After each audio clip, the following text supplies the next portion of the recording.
And we are going live.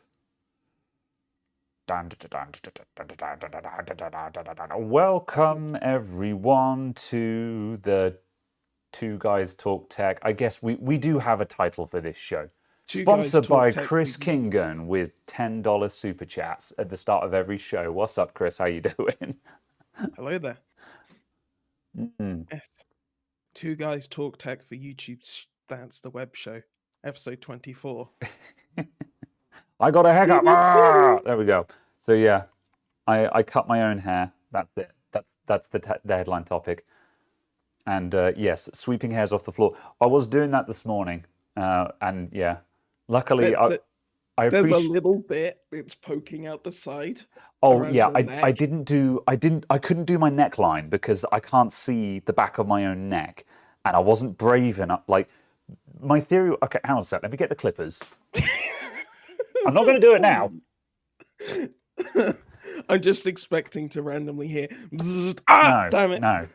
So I bought some bog standard wireless clippers. They've even got color codes on them. You know, just off of Amazon. And I had a grade 8 clip on the end of it. And my theory was, I was like, right, I'm going to stick the grade 8 clip on there, and that's it. Because with the guard on there, I can't possibly have any accidents. And it got to the point where I was like, oh, I need to do my neckline. However, as soon as you take the guard off, there's always that risk that you're going to go and slip with it. So I was like, you know what? I'm not going to do my neckline. Someone else can do that. The next time I've got a friend or my girlfriend around the shop or something, I'll be like, can you just do my neckline, please? I'm not going to roll the dice on that. I've gotten this far, and I've done a mediocre job of my hair on my own. I'm quitting while I'm ahead. So yes. You also shaved. Well, I did around there. I do that every couple of days. Well, am I never shaved when I do the show? No. Huh. Maybe it's just that I always end up doing it during the week at some point instead of on a Friday night. Because I don't shave every morning. I only shave every couple of days. So yeah, I guess I just look a little bit tidier today. So yeah, buy a hat. Just. I was really. I forgot to bring it with me, but I was really tempted to get my buff, the hat that I wear, and just start the show with that on, just so everyone will be like, "Oh no, what happened?" And then I could be like, "Ah," and take it off, you know. Oh dear. Yeah. So you call it the COVID cut, yeah. Yeah. So I'm quite happy with the results, though. I did record it because one of my friends. When I said to one of my friends, I'm thinking of I'm going to try and cut my own hair, they said, well, make sure you record it and monetize that. If you're going to cut your own hair, you may as well at least monetize it. And I was like, okay. So I did record it, but I'm just like, what am I going to do with this video? Do I upload this to the main channel or what? You know? Absolutely. I feel like I need... Let's fix computers how to repair my hair. Well, the funny thing is, I might sit on it for like 2 weeks and just post it up on April the 1st. Yes. Because I've got nothing lined up for April the 1st this year. So I might just say, let's fix my hair, you know. And yes, it was recorded 2 weeks early. But then like last week's April Fool's, which was the coffee machine skit, I recorded that like in January or something like that. I recorded that way before the actual month. So... Spudnucket, thank you for the 20 quid super chat. How you doing, man? And yes, I had a haircut. I was about to say a very poggers haircut, but I'm not doing that. Please don't. Graham hair tips. Supporter exclusive content. Yeah. You too can pay money to receive videos of me cutting my hair. Well, yeah, that was the other temptation. I was like, I could put it on the Patreon, and I'm just like, I don't think that's what they're paying to see, quite frankly. So yeah. Right, you need to retire your beard trimmer for cutting your hair. Oh, blimey, that must take you hours, dude. You must be there all day doing that. So yes, the haircut went well, and I'm very happy about it. After I finished cutting my hair, I was just like, immediately, I was like, thank you, you know, because the hair was very much dire. I was very sad about it. Mm. Hmm. It's Ah, interesting how attitudes change given. well, no, that my hair was in the bad stage. Well, what are you thinking in terms of when you say attitudes change, as in like the fact that I used to have long hair? Yeah. And Yeah. the fact that you're just like, no, I don't want to grow it out. I don't want to. It wouldn't be so bad if it was actually long, Mm. because when you get it up to the long. Okay, so for those of you who don't know, I used to have really long hair, like down to the bottom of my back, long hair. I was one of those. And I had that long hair for years. And when your hair is generally that long, it's kind of in the awesome stage where it's you've got the disadvantages, but at least you've got heckin' awesome rocking hair, man. You know, and that's awesome. However, the reason why I originally cut it was just eventually you get bored of it. You get bored of taking 2 hours to dry your hair and another 20 minutes of brushing it and all the rest of the problems that long hair brings. But the problem is when you're growing your hair out, when it was up to the stage I was at, I was into the 90s boy band stage, which is where I had the curtains. And the stage that closely follows after that is the James May phase, where you just have James May hair. And the problem there is that you've got the disadvantages of having growing, you know, longish hair, but it looks terrible. There's nothing cool about it. And you've got, you know, I probably still had about 6 months to go before I got to the next stage. After James May comes Pirate Stage. And Pirate Stage is when you're like Orlando Bloom from Pirates of the Caribbean, where it's just long enough just to have a little bit of a tie back at the back, but you get wispy bits at the front. That's the Pirate Stage. And like I probably had another 6 months to go to get to the Pirate Stage. So couldn't be asked to cut the back. No, I can't see the back of my head, yo. So yeah.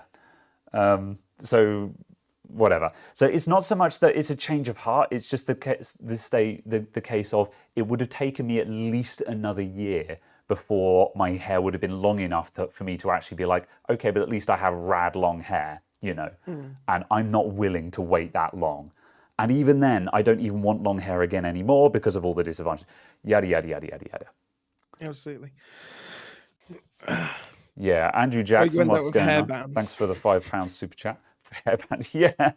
Oh, I was really tempted to go down the hairband route, but if I'd gone down the hairband route, that would have been I would have been going into the vape top knot territory, and no, that's not my cup of tea. Oh, you'd have been telling us all about your new CrossFit regime and how much you love your blended kale Avocado and your toast, yeah. avocado toast, but blended. I don't know. Anyway, Oh, but toast in a yeah. blender with oh no, that seems horrid. Anyway, yeah, Andy, what's going on? And yeah, I remember your long hair, and yeah, you miss the hair, but down the maintenance. Absolutely agreed. There comes a time when you're just like, no, I'm done with it. I'm done with it, man. So yeah. Ugh. I actually look a little younger. Well, I don't know. I feel like I look more handsome anyway. So I mean, that's the important part, isn't it? It's what you feel.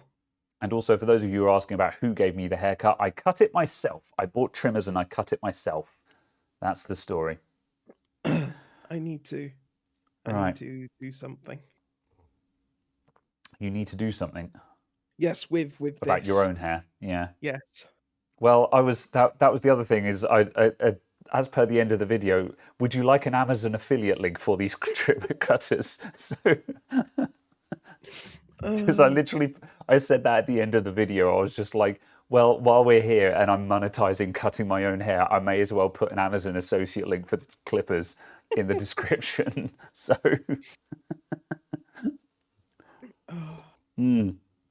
right, okay, that's enough hair though. That's enough hair. Let's talk about some tech. Just a super quick one that just popped up. Who was it that mentioned it? Oh, there it was. It was Mike who asked about the AMG 8833 thermal camera chip, which I've just Google searched.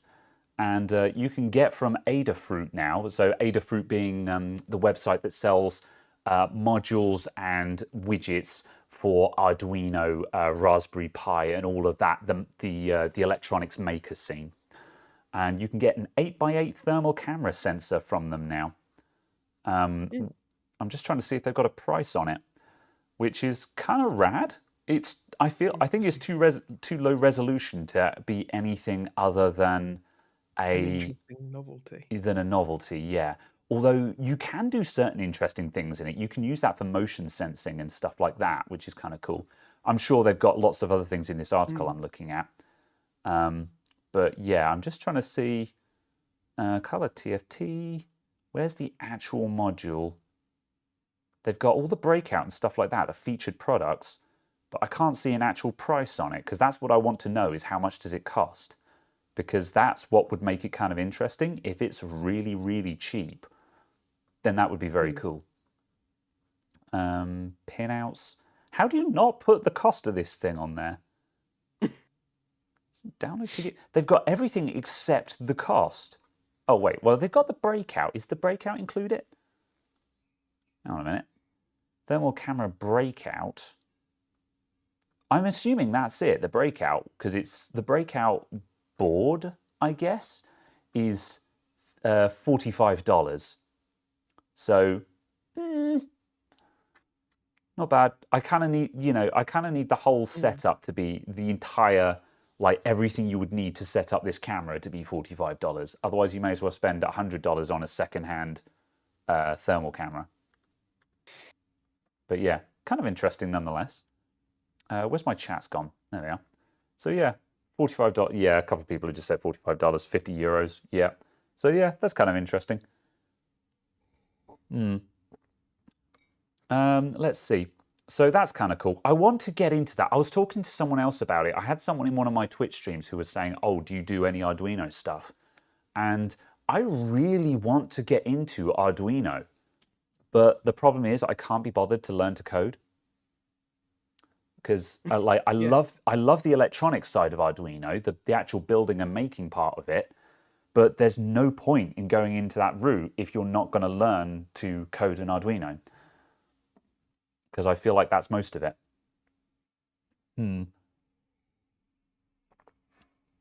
Right. What's going on in chat at the moment? Scotty asks, what's Caradog's real job? He works in a society. That's it. Self-Preservation Society. Where's that from? I recognise that. The original Italian Job. Oh, okay. No, I haven't seen the Italian Job, so I recognise the song, but that was it. Look, I bet there's some cult films that you haven't seen. Have you watched Seven yet? No. There you go then. Have you not seen Seven? How have you... I think my point is more the fact if you know the chant from the film, but you're like, not seen it. God, honestly. You're only supposed to blow the bloody doors off. Well, I know lots of catchphrases from it, but I've just never watched it. Yeah. I feel like I need to watch the original because I'm assuming that it would be sacrilegious to watch the remake. Over watching the original, yes. Yeah. Just watching it, yeah, absolutely fine. Fair enough. Like, no, they are similar in spirit, but different. Yeah, as the remake is more of a reimagining, I would assume. So yeah. Yeah, kind of a more modern retelling of it. So yeah. Very well then. Apparently you look like a little teddy bear, so make of that what you will. All right. Zipping through the chat. Well then. Adil asks, are you going to do a shop tour? Soon, TM. There will be, at the moment, if you are a supporter of the channel, so you are a channel member, a Twitch subscriber, or a Patreon subscriber, there are already shop tour and behind the scenes footage available there. There will be a public shop tour when the shop is done, basically. And I say done in quotation marks because it's going to take me the rest of the year to properly fit the shop. However, I think what I'm probably going to do is There will be a shop. Basically, spoilers: the 100,000 subscriber special will be the shop tour, and I'm waiting for the big 100K mark, and B, I think I'll start filming it when I've got the counters in, because at the moment I've just got trestle tables around the shop. However, I've ordered countertops, and I'm going to try and DIY them myself, because I was talking to one of my friends about it, who is he's not a builder, he's an electrician, but he's in the trade, you know. And I said, and basically, I was trying to twist his arm into coming down and doing fitted counters for me. And he said, honestly, for what you're describing, you should just buy some kitchen countertop, screw some legs to it, and just make tables, basically. And that will essentially do what you're trying to achieve, and you could just do that yourself. And I thought about it, and I was like, actually, that's a really good idea, because it means I can move bits around. Whereas the problem with fitted counters is, as soon as you put them in place, they're kind of stuck there. So I like the idea of just having effectively countertop tables. And I know exactly where I want to put them, but I like the idea of just being able to move them around slightly and things like that. So I've ordered a lot of countertop. I dropped 650 quid's worth pounds onto just wood, basically, and bought some really nice kitchen countertop. I made sure I bought some nice 40mm thick stuff, none of this 20mm rubbish. So they'll all be nice, solid tables. And that I'm hoping will get delivered at some point during the week. And then I'll be building up the tables. And I think once I've got those done, the shop will actually start looking nice. Because at the moment, the shop kind of looks like just a room with some trestle tables in it, which I'm not super thrilled about. But I think once I've got nice countertop tables in, and I've got like some wire baskets underneath to tidy all the cables underneath them and stuff like that, that's when it's going to start coming together. And at that point, I'll feel like I'm ready to actually do the grand tour, per se. Yeah. So yeah. Starman, you just got here. No, the giant wavy curtains are gone. Good. That is all. So that's the plan there. And then, yeah, there's a couple of other bits. Basically, when I do the public tour, I want the place to look nice for that. The behind-the-scenes stuff, you're seeing everything as it gets built up. But yeah, when I do the actual public shop tour, that's the one where I want it to actually look impressive, you know. So that's that. All of them. All of the pink shirts.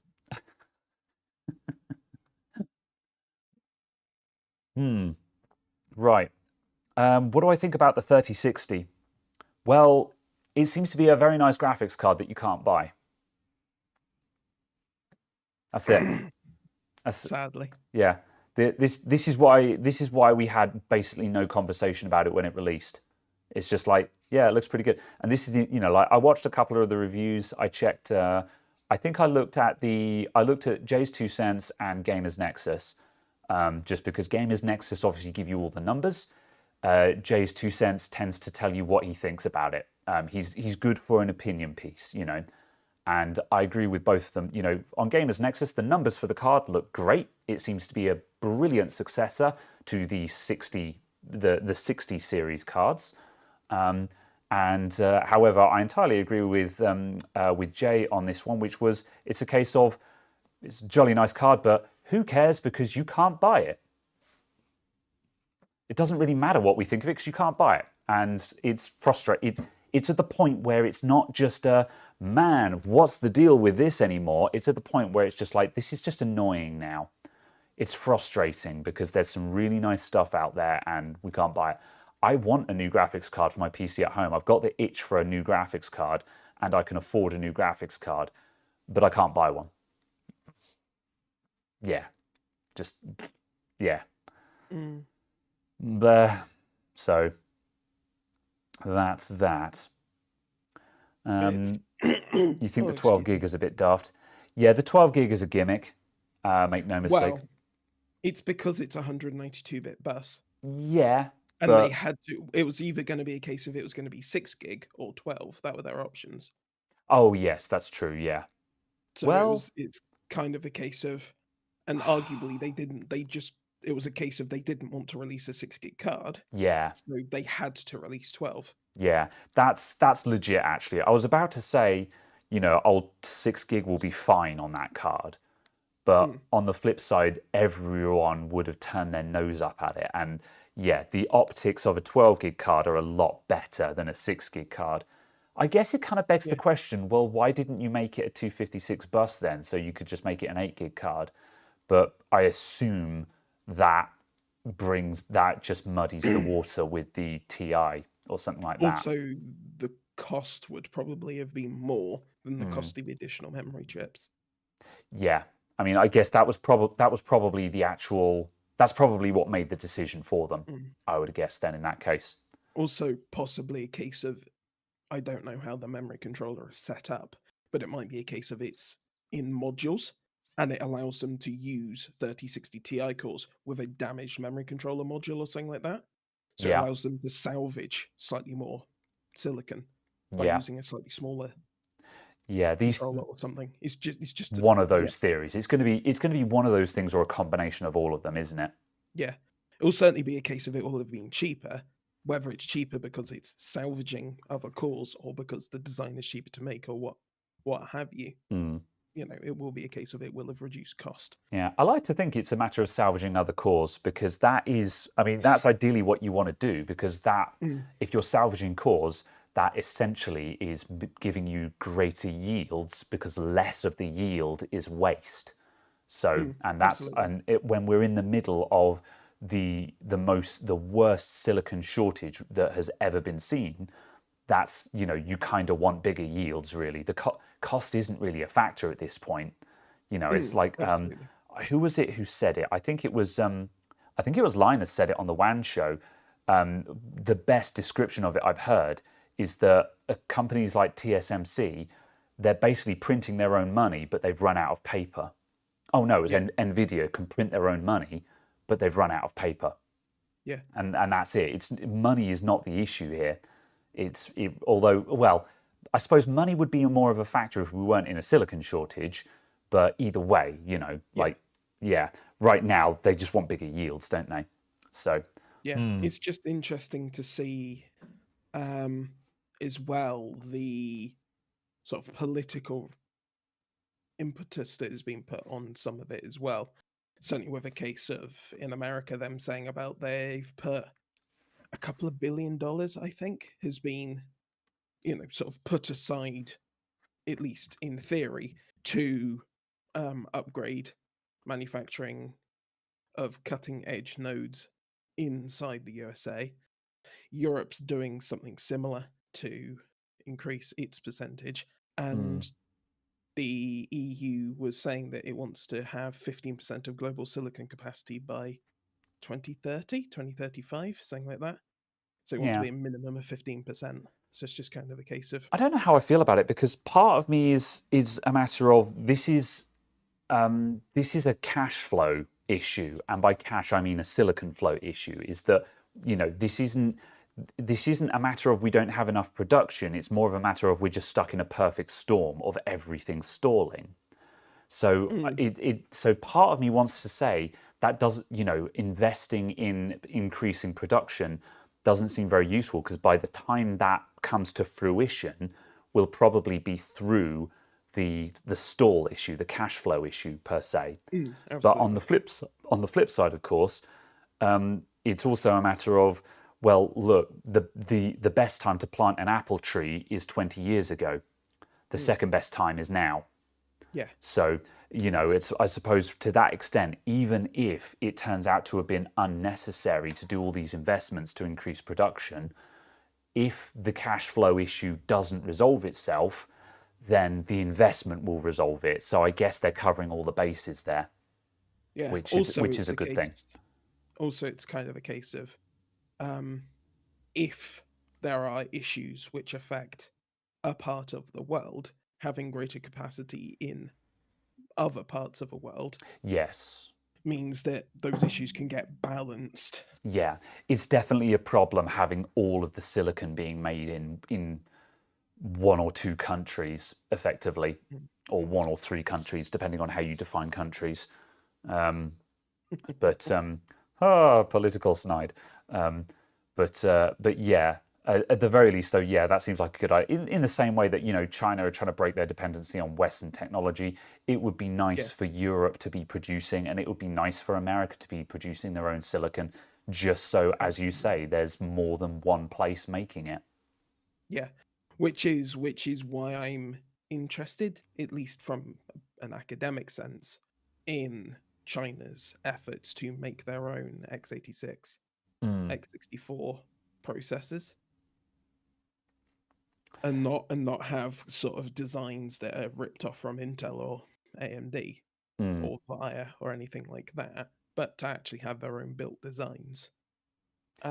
It's just interesting to see that, because also the fact if a third company is making x86 64 Yeah, processors that'd be good. and suddenly they find something that the other two haven't somehow, Mm. and basically they go, ta-da, here's a processor that's twice as fast as the other guys. Oh, heck. Yeah.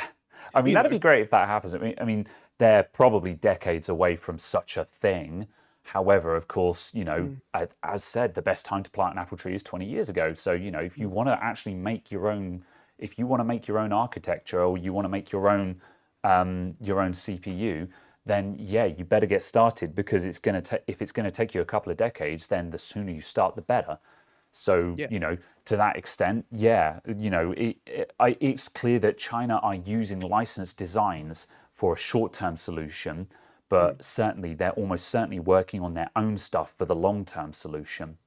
So yeah, that makes sense absolutely. as well. They The last time I looked, their own actual taped out silicon design went from the performance and IPC of an FX4 Mm. to slightly better than first gen Ryzen Yeah, in 18 months. they were going in leaps and bounds the last anyone checked, So weren't they? So yeah, yeah. So if it continues like that, in theory, we'll be looking at parity by 2 years time, 3 years time. yeah, and that's really freaking fast. I'm talking about Mm, decades here. Yeah, a lot of the progress they're making is on a scale of years rather than decades. yeah. So that's pretty amazing. Yeah, absolutely. Yeah. And obviously, if that does happen, I don't necessarily expect them to get any sort of meaningful lead or even into the lead at that point, but it's just a case of I expect them to get to parity within a Mm. few years, something where you can use either or, and it doesn't feel like a massive step backwards. Yeah. Yeah, that's fair. It doesn't feel like you're actually making an actively bad decision. It's just a case of possibly it wasn't optimal, and Mm. just kind of that line. So yeah, it'll be very interesting to see. And then the sort of the follow up to that will be a case of hopefully they'll get the prices down, Yeah. because currently they're like two, three, four times the price.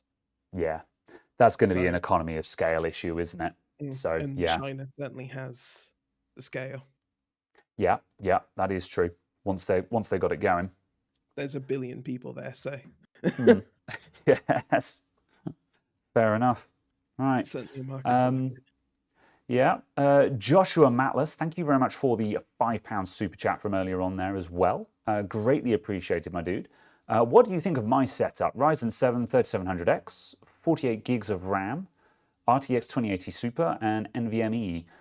48 gigs of RAM? Oh, yeah, okay. I'm guessing that's a 32 gig kit and a 16 gig kit, isn't it? For a minute, I was like, what the hell is that RAM? But yeah, that makes sense. Yeah, that looks right. Personally, well, no, we had a conversation about this. Like, part of me always dislikes it when someone has a weird number of RAM. I'm just like, 48 gigs is a very unpleasing number. You know. However, we had this conversation, I think it was last week or the week before, where we Yeah, came to the conclusion of, yeah, that's fine. Yeah, yeah. that's fine, basically. And yeah, Especially if they're half decent kits. that's right. Yep. So 3700X, great CPU. The RAM at 3200, that's great as well. That 2080 Super is going to be doing you proud. And like, man, a lot of people are just like, man, it's all about the 30 series now. But the 20 series, still amazing graphics cards. The 2080 Super was, well, retrospectively now has turned out to be excellent bang for buck. So yeah, and yeah, Comparative, yeah. NVMe SSD, that sounds like a great setup you've got there. So yeah. And also, just because I wasn't ignoring you on purpose there, Khan Skills. It's just we finished the conversation we're on before I catch up with chat, basically. And yeah, 2060 gaming, yeah, good graphics card, basically. Not much more to say about it than that. I mean, certainly in the current climate we're in, I think a lot of people are just grateful to have any kind of half decent graphics cards, because certainly, like for me, a lot of people kind of assume that I've just got really nice graphics cards lying around. It's like, no, I'm in the same boat as you guys. Like I had, this week I asked my friend who my 1660 Ti was on loan to. I asked him to send that back to me because he's got a 3070 because we built his computer ages back. And I had been saying to him, oh yeah, I'll get that off you just next time I'm passing at some point. And this week I got to the point where I'm just like, actually, can you post that to me? Because I really need some more graphics cards. And so, now I'm just like, I have a modern graphics card in the shop now, because that 1660 Ti is probably the newest graphics card I actually own, which is it's kind of a shame, really. So yeah, it just means that when I actually start doing demo rigs for the shop, and also just the next time I want to do a demo rig on the channel, I'll have something that looks a little bit more modern than Caradog's old 980 to put in it. No offense. All right. No offense to your Palette 980, Caradog. So yeah. But it's yes. fine. It's done me fine. Also, hopefully my friend will actually arrange an appointment to come and get his computer upgraded with me, because I do actually have a 3070 on the shelf. However, he has got it bought and paid for, so I can't touch it because it's not my card anymore. And it's just sitting there, and I'm just like, can we at least put this in your computer? So, well, yeah, soon, hopefully. Yeah, I sold the two, Verk, I sold those two 3070s. One of them went into the build that I did around Christmas, and the other one is the one that I just mentioned that's sitting on the shelf. My God, I wish I'd sat on those graphics cards. I sold them as soon as I could because I thought the price on 3070s was about to crash, and I could not have been more wrong about that. I could not have been more wrong, but I don't think anyone realized, I don't think anyone really expected the market to get like this. I don't think anyone saw this coming. It was very much a case of kind of expected it to get slightly better in the sense that stuff would stay in stock for an hour or so. Hi, Slink. That was kind of, what I think most of us were expecting. It's a case of it wouldn't have been fixed by now, but stuff would have been hanging around for an hour or so at each time. Yes, pretty much that. I thought we were going to be at the stage where you'd be able to buy a graphics card for a reasonable price as long as you set your alarm for 9 a.m. on Monday morning, Yeah. Or 8 a.m. or whatever, actually be paying attention and quick, but it'd be kind of, it's gone in less than an hour, but it's still actually available. Yeah. Sort of thing. Yeah. But also, yes, hi Slink, come and book your computer in for upgrades. Make people jelly. I'm gonna grab the box now. I'm gonna be like this. Come and get this. Oh. If APC had actually bothered to turn up, I would do something similar. Come and get it. Anyway. Oh, it's the Eagle. Yeah, it's only one of the basic 3070s, but that's fine, man. The other one of those that I fitted to the other computer, that's been doing great. Good cards they are. It's got the triple blower on it. I quite like it. Thought we were waiting to lockdown to lift. Yeah. Well, we'll mask up in the shop or something. I don't know. Yeah. It's a paper lockdown. I don't know. I don't even know. I don't even know how much I care about it all at the moment. Obviously we take all due care and everything, but anyway, before we get on to depressing topics, let's catch up with the chat. Oh my God! Hi, Treb. Most people have a faster graphics card than they need. Yeah. I agree to an extent, just because most people are probably still at 1080p. And yeah, at 1080p, you really don't need that much of a graphics card these days. However, Mm. as soon as you go up to 1440p, especially if you go to 1440p high refresh rate, the increase in graphical demand is quite significant. You know, like my 1070, I've got a basic GTX 1070 in my rig at home, and that was doing me absolutely fine. I had everything maxed out at 1080p 60, and I was like, I don't need a new graphics card for years. But as soon as I went to 1440p, suddenly it's not that my 1070 isn't enough. It can do it, it can do it just fine in most cases. But I'm now at the point where I have to balance. Like now and then I have to be like, okay, we can't be on ultra, we have to go be on high, and which is fine. It's completely fine.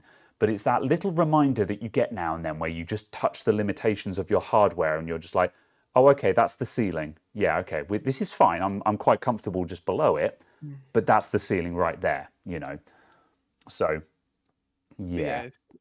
it's like I can't remember, someone did a scaling chart on sort of the relative power needed to do different resolutions compared to different frame rates and stuff. And I Mm, can't remember what the results were, but it was just very interesting that kind of going up to 1440p from 1080p at 60 FPS was basically a case of there's no real difference, yeah. sort of thing, effectively.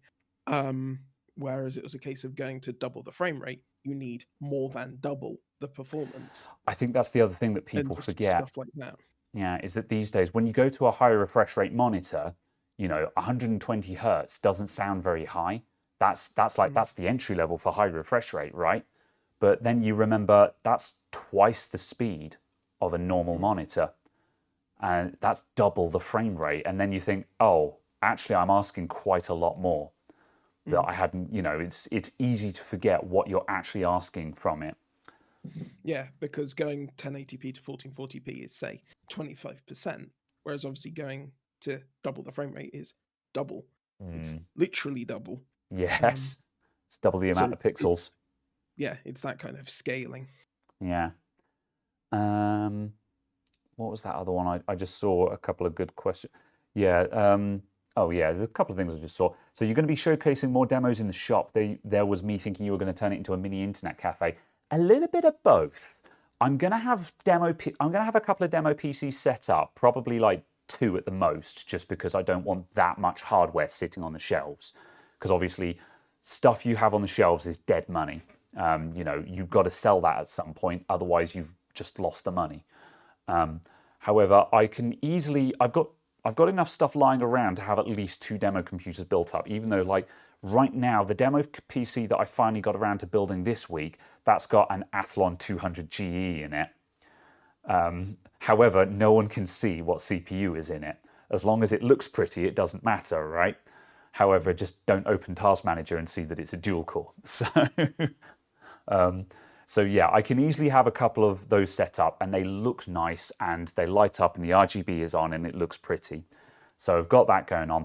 And the intention is that like one of those and probably another machine will be on all the time with a guest profile set up. So if a customer comes in and they're just like, hey, I need to print something, I can be like, sure thing, use that computer over there, log into your emails, feel free to go ahead and print.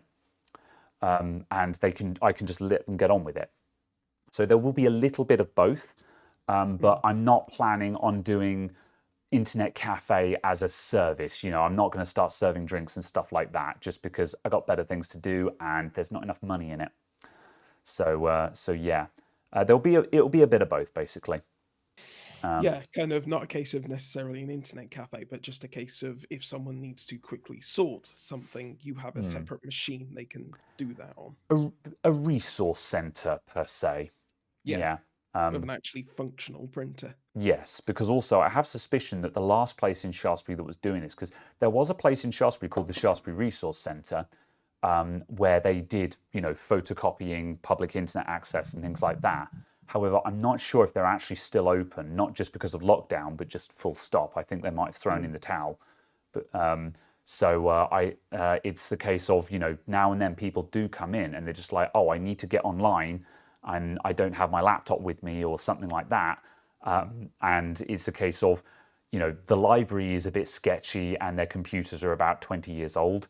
And Shaftesbury Resource Centre, not sure if they're still open. So where do you send them, So it's nice just to have a machine set up and you can be like, yep, just use that one over there, So, so that'll be that. Absolutely. Especially if you've got a laser. Yes, indeed, which I do. And also I'm going to get set up a scanner as well. Like I've got space to have all of my stuff set up as well, printer, scanner. Like I can have, one of the machines can have a DVD drive either in it or a USB DVD drive on hand. So when people come in and say, I've got photos and I want to put them on a flash drive, I can be like, sure, that machine over there's got a DVD drive on it, off you go, yada, yada, yada. So yeah. So yes. Another interesting one that came in just there. What do I think about, I've lost track of it now. Someone said about AMD graphics cards doing better when CPU limited.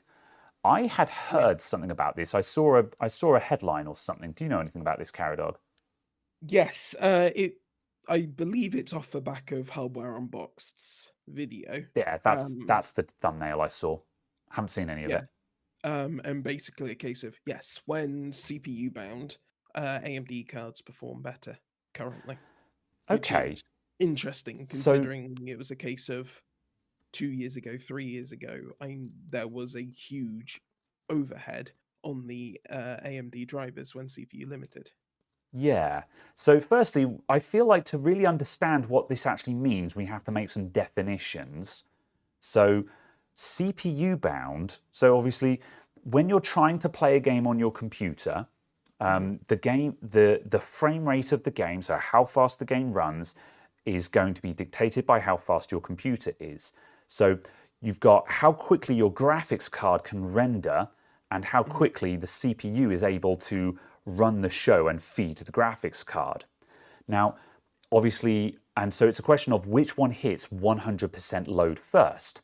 If your graphics card hits 100% load, but the CPU is still only, say, 50% load, for example, you are graphics card bound. It's the GPU that we're waiting on for the next frame. But the CPU is feeding it as fast as it needs it, and it's not doing anything. The graphics card is just going as quick as it can. So that would be GPU bound. CPU bound would be if the CPU was not providing information fast enough and the graphics card was only running at, say, 80% because it was waiting for more stuff to be delivered to it. So saying that a graphics card would work better when CPU bound, initially to me sounds a bit of an oxymoron, because it's like, well, surely your graphics card is going to be at a lower level, which means it's got more legs in it still. It could still be going faster. Surely that's like having a rev limiter on the engine of your car. If you're only ever revving to 6,000 RPM, not 8,000 RPM, surely you could be going faster. So I'm assuming that the theory here is that... Have you got the wrong end of the stick here? I don't know, have I? When the system is CPU limited, yeah, the AMD graphics card is faster than the NVIDIA graphics card. They get different frame rates with the same CPU. Okay. That is the result. Okay. And it's the case that the hard CPU limit, when CPU limited, is different between the two and is now higher on AMD. Okay. Yeah. Used to be a case that it was fractionally higher on NVIDIA. Yeah. It used to be higher on NVIDIA. Okay, yeah. So that's why this is more significant then. Yeah. I assume used to be like 2, 3, 4 FPS different because there were overhead differences. Yeah. Also the case of like how for I can't remember what it was, which combination it was, but a difference between Intel and AMD CPUs and NVIDIA and AMD graphics cards. There were different maximum frame rates in stuff specifically. Okay, that makes more sense then. Yeah, it's just interesting, but yeah, so it's a case that the AMD stuff was faster, and I think the thing that was sort of specifically demoed was, I think it was a 2600 when paired with like a 1660, and Mm, no, sorry, a 5600 XT. That's the AMD card. yeah. A 5600 XT was outperforming a 3070. Mm. So it was That's a that's case that, quite significant. Yeah. Yeah. again, we're So talking about at 1080p, but looking at obviously super high refresh rate, frame mm. rate stuff. So I It suppose is kind of a case. so the Yeah. question there is, okay, well, what's the takeaway of this information then? How is this helpful? So I suppose what makes this significant is the fact that if your computer is mid-life cycle, like you're sitting on, say, let's say you've got, let's say you've got a first or second gen Ryzen, or you've Mm. got, say, a sixth or seventh gen Intel, so your computer is mid-life cycle and you're like, there's newer and faster stuff out there, but I can't justify upgrading yet. So what that says is that if you buy an AMD graphics card that is out, some people will be like sort of, oh, you'll be CPU bound kind of thing. You'll be better off on the AMD graphics card, and that would actually be a better investment than buying a shiny modern 30 series card. You would get more out of the AMD one there. So basically, So I'm fumbling my words big time today. Sorry about this, everyone. But yeah, Yeah, so if you're if mid-life you take cycle, it, you're you better get off upgrading to an AMD graphics card. absolutely, certainly if there is the potential for you to be CPU limited on it. Mm, Obviously, if you're playing at 1440p Ultra, 4K Ultra, it's far less relevant because you'll be GPU limited. yeah. But But then if on the you're other hand, trying to do like 1080p high refresh rate, yeah. that's where it's significantly more relevant. And the interesting thing is that the reason why I say midlife cycle is I feel like the kind of people who are midlife cycle are probably 1080p high refresh rate or just 1080p. Because if you're playing at like high-end 1440p or 4K, you've probably got more money and you probably upgraded your CPU anyway. So that's why I'm sort of gunning at this midlife cycle angle, because I feel like the very people to whom this is relevant is also the people to whom it applies, if you see what I'm saying there. Absolutely. Mm. But yeah, so it's kind of, it's just interesting that it's swapped around and all these things, obviously as they do, how all of these things swap and change and so on over time. Yeah. It seems to me like I don't look at these things in super detail because I don't actually watch that many tech channels just because there's only so many hours in the day, But I feel like based on stuff that I've seen, like this seems like a controversial thing to say, but I think AMD's drivers are in a better place than Nvidia's at the moment. At least for raw performance, Yeah, absolutely. For yeah. raw rasterized performance, sure. Because also, like, I think Obviously, Linus Tech Tips did a video on, I think it was 8K gaming. They were looking at the viability of 8K gaming, and I think they found that uh, the um, the top end AMD and the top end NVIDIA graphics cards, they were kind of neck and neck to all intent and purpose. There wasn't really a huge amount in it, but while playing it, Linus was saying words to the effect of the AMD card actually felt like a better experience. It felt like there was less frame jitter and it felt more consistent.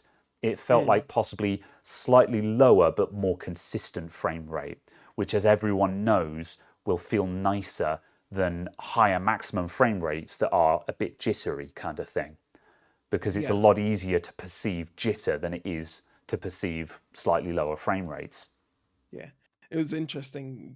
Yeah, the description it was given was a case of it felt like the SLI micro stutter, Oh yeah, yeah. which is just interesting because that's a very particular feeling. One that I Um, haven't seen before, but I can only go on. I'm only working on just hearsay stuff that I've heard. oh yeah, But indeed. yeah, But like the that, but also like the early SLI had had a different micro stutter because at least in my experience, I didn't have it on the 980s. So yeah. it certainly changed around, but I know it was a thing on the 780s. Yeah. So Yeah, that was, I want to a say that while was ago. reasonably early SLI, but dual graphics cards have obviously been a thing since the dawn of time, but maybe it was just a particular version, because obviously like SLI does not equal SLI, because there's SLI and then there's NVLink and a can of worms. So perhaps it was just a particular version of it that had it. So And then there was the, asynchronous crossfire and all of that as you start getting into. Yes, because I'm going to use my iGPU with a £500 graphics card. That's a good way to boost performance. What? Oof. No, just no. AMD, no. What are you smoking? Stop. Oh, apparently you're a little bit of a quiet dog today. One moment. I'm just going to boost you a little bit. Hopefully This is the point where you tell me that and I'll start talking louder and then screw Yes. everything up. What I should have done was not said anything to you and just added in a little bit of gain. Absolutely. Because every time I say I'm going to adjust, every time I say to Caradoc, hold on, I'm just going to do this, and then he'll dial in the opposite of what I'm doing at his end. Just like earlier on, I said, oh, hold on, I've got to flip your picture. He immediately flips his end at the same time as me. Yeah, just stop that. Don't touch it. Don't go there, or we'll start playing these games. I will. So help me, I will put you upside down.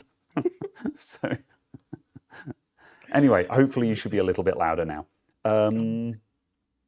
Let's see. I'm going to quickly catch up on a couple of super chats and stuff like that that have glided past because we were waffling. Christopher David, thank you very much for becoming a channel member, and also Chris Thomas, thank you very much for becoming a channel member as well. I had to do a double take when Chris Thomas joined, because I'm like, didn't he just join? So there were two Christophers that just joined. Thank you very much to both of you, greatly appreciated. Michael Pilgard, thank you very much for the 50 Donkey Kongs. Which is 5.7 bread and honeys. And then also thank you very much to Johan for the €20 super chat. Keep up the good work. Thank you very much as well. Greatly appreciated. I think there was one from Ben Laird a while ago. Oh, did I miss one? I'm going to assume, yeah, if I'll take your word for that. And if I missed it, sorry, Ben. Thank you very much for the £5.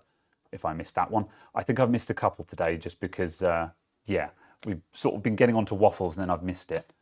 And I'm fiddling with things again. There we go. Right. Oh, no. Right. Do-do-do-do. RGB Caradog was great. It makes me think of the parrot. Yes, the RGB parrot. Where do you get that? I don't know. Everyone seems to have that. It's from a Discord somewhere, and I don't know where. It's probably on lots of them, but yeah, I would imagine so. Yeah, yeah. Clearly need to find it in 4K 120, and have that as a reaction, right? That's how it works. Well, I keep threatening. To make the Discord icon for the Adamant IT Discord RGB. So when we actually get boosted correctly, we can do that. Where's the hue? There it is. There we go. There's RGB Caradog. Oh no. It never gets boring. Okay, right. Let's Party Parrots. That's the name. Whoop. Party Parrots. Oh, okay, there we go then. Yeah. What even is that though? It looks like it's grayscaling the image and then applying. Yeah, it's a hue shift. So yeah, but like it looks like it's doing it from a grayscale image instead. It's very bizarre. I don't know. It makes my eyes go funky.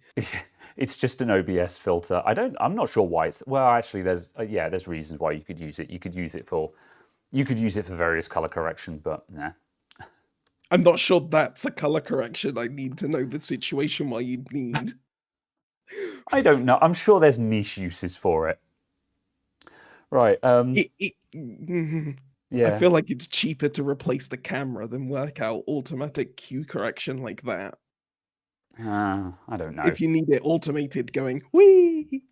Well, that's just me. That's just me dragging the slider back and forth. Oh, I see. I thought that was Yeah. the function. The function was No. RGB mode. Right. No. Right. No. Literally. Okay. Yeah, literally what I do is I add in hue correction and just drag the slider back and forth, and that makes you Okay, go. that makes "Ah." more sense. So yeah. That makes far more sense. Yes, See, I thought you'd just gone color correction and it was just going wom wom wom wom. yeah, no, yeah. Now I understand your confusion. However, while we're on the subject of production and stuff, someone did say, "Oh, how are the microphones working out?" Well, hopefully, other than being a little bit quiet, which I've now corrected for, Caradog should be a little less boomy and a bit less clippy today, which was my fault last week because at the start of the stream I said to Caradog, "You're too quiet. Turn up your gain." And he turned up his gain and started clipping. So yes, surprise, surprise, he had already gotten his microphone right, and it was me. Then as for me, yep, I'm using the Rode Wireless Go microphone. I say, knocking it against my chest and booming everyone. And yeah, I haven't done much editing on this microphone yet. So far, my initial impressions are it's dropping a little bit of the bass out of my voice, which my Samson mic picked up, but that's to be expected because this is a tiny little lapel mic, and the Samson is a like 40mm capsule condenser kind of thing. It's just, of course, the big studio microphone is going to find more bass. However, I think I could probably correct this bass in post, which is what I think I will probably do. However, I haven't done a lot of editing on this microphone yet, and annoyingly, a bunch of stuff I recorded this week, the audio on it is ruined because I discovered that the receiver for the wireless mic is both the transmitter and the receiver are USB Type-C charging. And I got a bit too clever for my own good because the receiver, I was like, oh, easy peasy. What I'll do is I'll just plug the USB charge cable for that into the back of the computer. So the receiver is just got USB power and the audio cable, and it just sits there forever. And I never need to charge it because it's just sitting being charged from the computer all the time. Turns out the USB port output from the back of the computer is noisy as heck. And it was putting a high-pitched whine on the audio. And when I heard that, I was like, what is that? And I was like, oh, it's the USB port, isn't it? For a moment, I thought it was just a fact of it just appeared whenever the device was on charge. And I was getting ready to be really angry that you couldn't use the microphones while they were on charge. But no, it's just the USB output from the motherboard. When I plugged it into a clean USB charger, there was no problems at all. So interesting things being learned. I'm still figuring it out, but I think once I've got it tweaked, in terms of actual freedom, I really like it because I can just now. With the condenser mic, I had to worry about it being in range. I had to worry about if I'm working on a laptop and I put the laptop upright and the microphone is behind the laptop, then my voice would get shielded. And then that would, suddenly I would go all muffled in the middle of the video. That happens a lot when I'm working on towers. And now I've got the lapel mic. Obviously, that doesn't happen anymore. I can walk wherever I want, and it's the same. The only slight problem is if I suddenly start speaking down into the microphone like that or something along those lines. Yeah. So for the most part, I've now got total wireless freedom. So yeah, it's So yes, it was more bassy when I held it up, apparently. Yeah, that's not surprising either. Obviously, I suppose a lot of the bass gets projected outwards, not downwards. So, but as I say, I reckon what I'm probably going to do, I'm not going to do it yet because I want to wait until I've done a little bit of editing on this microphone, but I'll probably just lob an EQ into OBS with just a little bit of bass on it and just correct that in post. But I'd rather that it be slightly flat because it's kind of like with, if you start getting into color grading and stuff like that, you want all of the raw output to be just a little bit flat and desaturated because that means it's easier to boost things in post than it is to reduce them in post. So yeah, that was my theory. Anyway, that's my comments on the Rode Wireless Go. Once I've finished tinkering with it, I'll probably do a review about it, just so I can get more practice reviewing. I actually really like it. So again, for people who weren't here last week, this is the Rode Wireless Go that I'm using. Yeah, and I actually really like how this works because literally all I've done is just plugged the receiver into the microphone port on the back of the computer. So like this, you can use this, like anyone can use this. You can use this for Discord and stuff like that. If you just want a wireless microphone that's better than your headset mic, then you can buy this kit and you can just use this on a bog standard setup. You don't have to use this on a production setup or anything like that. You can just use it anywhere, and it's just an instant wireless mic. So yeah, although the runtime on it is apparently about 7 hours, so obviously it's probably not so good for all-day use. But then on the other hand, USB Type-C charging, as they say on the marketing blurb, you can just plug a power bank into it, and it uses so little power that a power bank would power it for days. So, Power for days. indeed. So yeah, what about you? Any more comments on your new Samsung, or has it just been just a new mic? Yeah, it's just been a new mic. Apparently this sock is quite effective at cutting out plosives and breathing noises and stuff, so that's good. And I just like the fact that it actually came with the sock. Yeah, it's a nice touch when they come with one of those. Yeah. Yeah, I've no idea what it does to the rest of the sound because I've not listened with and without. Okay, put it back on again. I like the instant mute button as well. I always like microphones that have got a mute button on them. Yes, I was very much abusing a 10 dB shifter on my Samsung for that. Yeah. So I'd be like 10 dB shifter, swing against wall. That's disgusting. That's disgusting. Cough, swing back in, flick off. Yeah, that's it. The mic. It sounds a little bit brighter without the sock, not to a problematic amount. But yeah, I mean, obviously, anything that's any cover on the microphone is going to dampen it slightly. So yeah, it sounds slightly brighter without it. However, yeah, not an issue at all. Certainly, I would prefer to have it just because I would rather have like the brightness of the sound is something that no one will really notice. However, when you suddenly plosive into your microphone and destroy everyone's eardrums, that's something they will notice. So yeah, it's nice to have. You also don't get sort of just breathing noises. Yeah, I suppose. Yeah, it probably does. Yeah. Because obviously with it being a dynamic microphone, it is also set up that you can use it whilst you're in here. Yeah. Just about. Yeah. I have my sensitivity turn way down on, my activation turn way down on Discord, just to make sure it doesn't cut me off. Yeah, that makes sense. Yeah. But yeah, so it's a case of it kind of reduces that a bit and stuff as well. So yeah, it seems to be doing quite well. Yeah. Well, that's good if you've got the activation way down, because of course that obviously means it's got good range on it. Because again, for people who don't have a lot of experience using different microphones, one of the huge things that you'll notice when you start buying good microphones is the range of them. And what I mean by that is if you have a volume and activation bar, a really bad microphone, as soon as the microphone is active, the activation bar will just be sitting here, and that's your noise floor. And then when you're speaking, it bounces up to there, and you've got about that much to work with.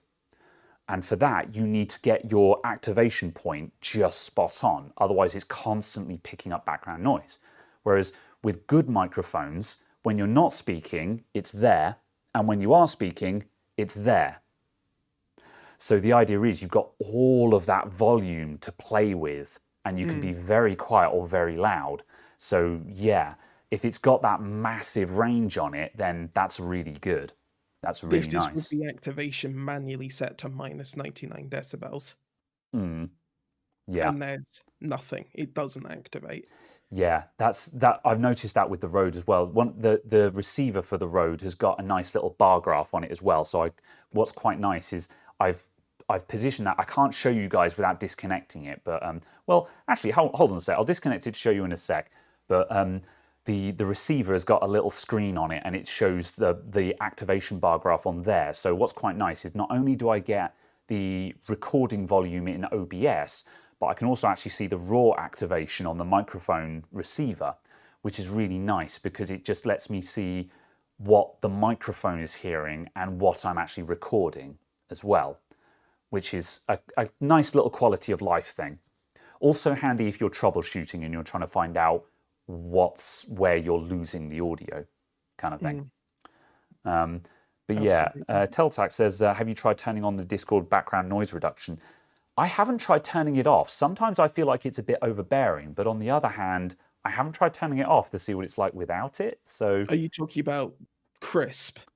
Or I are you talking about the one guess. in the background? The one hidden? If you're talking, because there's Yes, settings, Crisp. voice and video, and then there's noise reduction, and then there's a separate toggle next to the like connect Yeah, disconnect button, which is Crisp. yeah. Well, I don't know. Which one are you talking about, Teltac? I'm just going to grab the receiver just so you guys can see that.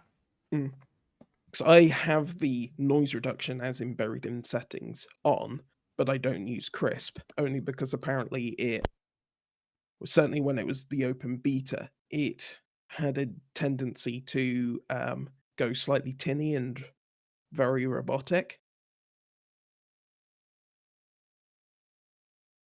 So, yeah. Blah blah blah blah blah levels stuff. Oh, I see. I for some reason half expected it to be a stereo microphone. I'm now expecting it to go click and then pop as you plug it back in. Well, I just plugged it back Or in, so if you didn't hear anything, then apparently I all of didn't. my setup just ironed all of that out, which is nice. Mm. So yeah. But yes, no, it's not a stereo mic. I don't know how useful that is, but to be honest, the Samsung isn't a stereo mic either. Either that or it's pretending to be stereo because it's only got a single capsule in it, so it's impossible for it to be a stereo mic unless it has Well, two things. it's However, it provides a stereo output, and I'm assuming it's just muxing that. it's a, as far as I'm aware, it's effectively kind of like a bias type one. So it's a case of, I think they're picking up from different sides of the microphone. So they've got two halves of pickup, and they're picking up from either half. Oh, okay, yeah. Yeah, Because that I makes certainly sense. know they're certainly on some stuff. Like, I think Facebook Messenger specifically has stereo audio, and people were saying about they could hear the difference in where I had the microphone because they suddenly went, "Oh, you're all in my left ear." It's the microphone sort of sagged. They just Yeah. went, "Oh, you're all in my left ear now." That's bizarre. Huh. So it clearly is doing some sort of stereo effect. Yeah. I don't know if it's real stereo, but it definitely worked. It had something. Yeah. Mm. The problem is It's you like, can do "Huh." so much you can do so much stuff in software now that it's always hard to tell what exactly is being done by the hardware and what is just being AI algorithm, deep learning, RTX'd in the background. So, yeah. You wouldn't really need a stereo mic for talking, more for music. I agree. Although I might be so bold as, speaking as someone who is not a producer, I might be so bold as to say you don't really need stereo for recording anything.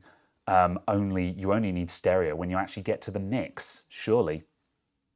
Because, certainly for music, the stereo is all done in the mix anyway, isn't it? Oh, But yeah. suddenly just thinking, yes, indeed, about you're saying about AI learning and stuff, and like soundboards. Soundboards, the thing that were big in the late 90s. Uh, Them, but with AI. Look, there's a lot of weird AI memes going around right now that I'm trying not to think of. So we could sound like Pee Wee Herman and do the show talking normally. Yeah. All right. What else did we have? That's enough. That's microphones stuff, I guess.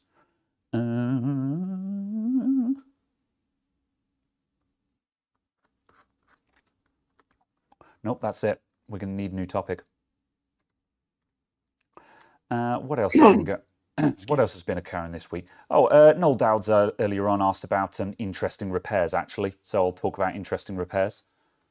I had one which is kind of relating to the microphone actually, is that I'm hoping to edit it, which is kind of I did what might be an interesting board repair. It was actually a fail, but I think it was a very good learning one. But I'm going to have to voice over the entire video because one of the other disadvantages about the new microphone is that you have to remember to turn it on. Yeah. And also, I don't know why. It's just, yeah, for some reason or other, normally I sound check when I start recording. I open OBS, I check that the camera is aligned, and I go ba ba ba kind of thing just to see the audio things jump. But for some reason or other, I forgot to sound check on this one, and you can bet your bottom dollar that the time you forget to sound check will be the time when the microphone was not turned on or not plugged in, or you'd left it muted or something like that. And that was the case with this one. And I'm gonna have to do, yeah, I'm gonna have to voice over this entire video. Normally I would throw it out, but it was kind of an interesting repair because it was a shorted MOSFET on one of the it was CPU system agent MOSFET was shorted. And it was really good because it showed a short circuit that wasn't a short circuit. And while I was recording it, I was explaining about low impedance and how, because what had happened was there was a 7.5 ohm short on the main power rail. And of course, the thing is, 7.5 ohms, you can't do voltage injection on that because 7.5 ohms is too high a resistance for power injection to work. So I explained about V equals I over R and why that resistance is too high to do injection. And then I demonstrated how we could track down the short circuit despite the fact that we can't use voltage injection. And I proved conclusively that the system agent chip MOSFET had failed. Then I took it off and showed that it failed. And it was really, really good. And then I looked over at OBS and saw that the soundbar wasn't moving. And I was like, fuck. So So now yeah, you're going to do it all in voiceover, and it's yeah. And normally I would just throw out the video and be like, fine, and just toss the video. However, I'm just like, that was really good, and I don't want to throw out that video. So yes, and yeah, the CPU is very dead because it got 19 volts from the charger. Sad face. It was a HP Omen. So yeah, that was quite an interesting one that I'm down for. Telling a story about recording being forgotten. Yeah. When you said about that yesterday in the Discord, I thought you said that you'd sent 19 volts. No, I did not put 19 volts into the CPU. Like, oh no. Yeah, no, that was not me. That had already happened. Was that CPU that had been messing you around for a couple of weeks? You're just like, here, take it. Take it. That's what you get. Part of me wants to do that just for the views, you know, because like you can bet your life if I made a video where I just hook up my DC power supply to CPU vCore and dump 30 volts, 5 amps into a CPU, that'll get views. People will tune into that in droves, especially if I've got a thumbnail of the thing smoking kind of thing. But at the same time, I'm just like, but what's the point? You know, apart from just laughing at the CPU catching fire, what's the point of this video? So yeah. Yes. Because vengeance, because extracting your pound of flesh from that silicon. I could do, yeah, yeah. I've still got the CPU. I don't know what to do with it because it posts and stuff. And that's the thing. Part of me is just like, oh, I could keep this as a tester CPU because I know that this CPU will post. But then on the other hand, because the CPU freezes at random, that means it's really not good for testing with. Because if the computer you're testing freezes, you're just like, is that the motherboard or is that because I'm using a known bad CPU? You know, so it's always a bummer when you encounter that. So yeah, I don't know, maybe at some point. On a similar topic, people were asking about soldering projects. Where was pencil and stuff in general? Yeah. Oh, that's right. Yeah. Any DIY soldering projects coming up? Nothing that I've invented per se. As much as I would love to do that, I don't have the time to do it. However, I did record last week after the show. I did record the review for the Pinesil. So the Pinesil soldering iron, which is the TS100 alike. So yeah, I recorded that.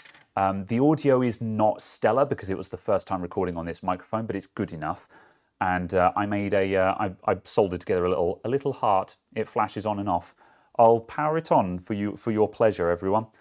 And you can see spoilers for that video when it comes out. So I put this thing together, and I put all of that in the video. So because the idea is, we had a couple of people in the Discord this week who were learning to solder in the Discord. Basically, they bought some soldering stuff, and they were all sharing pictures of them practicing their soldering. And all week I've been seeing that go up, and I've been like, this is awesome, seeing people learning to solder and people going, I want to try that, and buying the equipment and doing it. Awesome, awesome, awesome. I love it. So I recorded myself putting this together and just the whole procedure to hopefully inspire some more people. Right, hang on a sec. 12.5 volts. No, that will destroy this. Have I got a 5 volt setting? There we go. There's a 5 volt setting.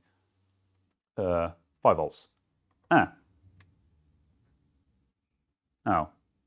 Well, that didn't go very well. What's wrong with you? Why aren't you lighting up? Oh, power button. And it's still doing nothing. Oh, there it goes. Oh, it's got a bad connection. Hold on.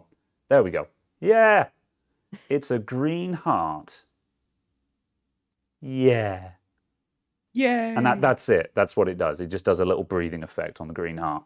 So that's it. That's all it does. It works. That's the main thing. It does work. So yeah, it's a pretty basic widget. It's the chip on there is a dual op amp. So it's using that to create voltage slopes. Basically, it creates a sawtooth. Well, not a sawtooth. It creates a triangle wave. So that's what that's doing. And I've got another one of these, and I've also got another kit. Let me grab it. I've also got one similar to what I think Sai was making. It's a practice kit with it's basically the through-hole version of the kit that Sai was working on. It's basically a counting thing where it's just got a crap ton of LEDs around it, and that will presumably it will just be a clock. So I've got to put this together. That would be a good one for a soldering stream. But I don't know when to do this. Basically, I don't know when I want to do this. I assume I'll live stream it. I just don't know when to live stream it. I guess I could just do like a Wednesday night or maybe a Tuesday night at a time when no one else that I know of is doing anything. So what do you guys think, people? Just a random stream for that at some point. The thought has occurred to me just to start building stuff like that while we do the show. But, just while we're doing this, while we're doing Two Guys Talk Tech, I'm just like assembling a kit while we chat or something like that. But I'm somewhat sad that my ones just vanished into the ether. What, did you order some and they never showed up or something? Yeah. Sadness. I ordered them and they said, these have been posted through your postbox. I was like, excellent. Went to my postbox. My postbox was empty. Oh, boo. This has not been posted through my postbox. That sucks, man. I need to order some more kits because the thing, of course, is so someone just asked where are you buying these kits. AliExpress, Banggood, eBay, eBay from Chinese sellers are the best place to get them. They're really cheap. The disadvantage is obviously you're usually waiting 2 to 3 weeks delivery. You can find these kits on Amazon and you can get them on Amazon Prime, but they're very expensive if you get them through Amazon Prime because when you're buying on Amazon Prime, typically everything that you're buying is £5 or so more expensive because you're paying for that's the cost of delivery is in the price of the product, not the delivery. That's the game that you play there. Build a kit together. Oh, that would have been really cool. Build a kit together. I'd have to arrange everyone to buy the same kit, which would be really difficult to pull off, though. Although I suppose I could arrange it for I could set it up and say, in a month, we're going to build this exact kit. Here is a link to the kit. Order it today. We're going to build it in a month when we know that everyone would have received theirs. Here is a Banggood affiliate link. Buy it from here. Well, yeah, I could if I can do that on a Banggood kit. Yeah, Yeah. But you'll yeah, need to it's find like a supply partner. Yeah. I can't remember who I was looking at or where I got it from, but I think it was for Amazon. It was Amazon Logistics it was talking about and stuff. It's actually shipped from Amazon warehouses for the price of the product. Amazon will take 50%. What, the price of the product? Mm. Bloody hell, that's nuts. So that covers the storage of the item in their warehouse, Yeah. the cost of shipping it out to the people, and the cost of shipping it out to the people who are buying it. Yeah, because like Plus, obviously, I like mean, I knew that that. obviously Amazon were going to take a reasonable cut because the logistics side of it is massive. But like Mm. 50%, when you get onto anything that's more than, as soon as you get onto something that costs say 30 quid or more, that's a massive slice that you're losing there. Which that makes you wonder how anything is affordable on Amazon if they're taking that much of it, Mm. which seems a bit weird. But yeah. If I do that, please no SND one. Yeah, if I were doing that, I'd do a through-hole one. So yeah, it would be. I like SMD stuff, but yeah, through-hole is a lot easier. I'll give you that one. Warehouse space is expensive. Warehouse space, yeah, that's true. That is But true. this is only for the stuff where Amazon is storing it in their warehouse. That's true. I If suppose one could also argue that if you're using Amazon for everything, so warehouse, storage, logistics, everything, then what are you actually doing? You're either manufacturing, in which case you've only got your BOM cost anyway, yeah, or you're reselling, in which case, yeah, all you need to do is just buy it cheap enough to make sure that you're still making margin. And even if you're only making a tiny margin on it, you're still earning money. So what do you care? So I guess that's how that works out. yeah, it depends on the kind of product that's being shipped, basically, doesn't it? Yeah, yeah, that is true. But yeah, starting to. I kind of like that build together idea now. That seems like a cool thing to do. Absolutely. And DIY. what you can do, is obviously go like, here is the pine sill, here is the solder, here is the flat, Could here do. is the elbow, here is the. Yeah, part of me is still thinking, I really should. Yeah, I've got too much to do because like I really should have emailed Pine64 and said, hey, I'm going to review your soldering iron and I have nearly 100,000 subscribers. What can we do together here? But the other part of me is just like, I don't care. I bought it because I wanted it. This isn't sponsored. This isn't a deal. This isn't an affiliate. The only thing I've done in that review is while I was working on it, I was also using my multimeter and I've just said, oh yeah, by the way, here's my Aneng AN8008. Buy it from Amazon, So I've just done that instead. But yeah, on the flip side though, part of me kind of wants to do that because maybe Pine64 might reach out and say, hey, we noticed you reviewed our soldering iron. We've also got this. Would you like to take a look at it? Which would also be nice. So yeah. I've got to find some good kits on Banggood because basically just for the duration of the pandemic, there hasn't been a lot of good stuff. There haven't been a lot of good kits available, in my opinion. Although, mind you, a lot of the reason why I say that is all the kits that might look like they're good are all just the standard clock kits, and I've done loads of clock builds. So once you've done one or two of those, you've done them all.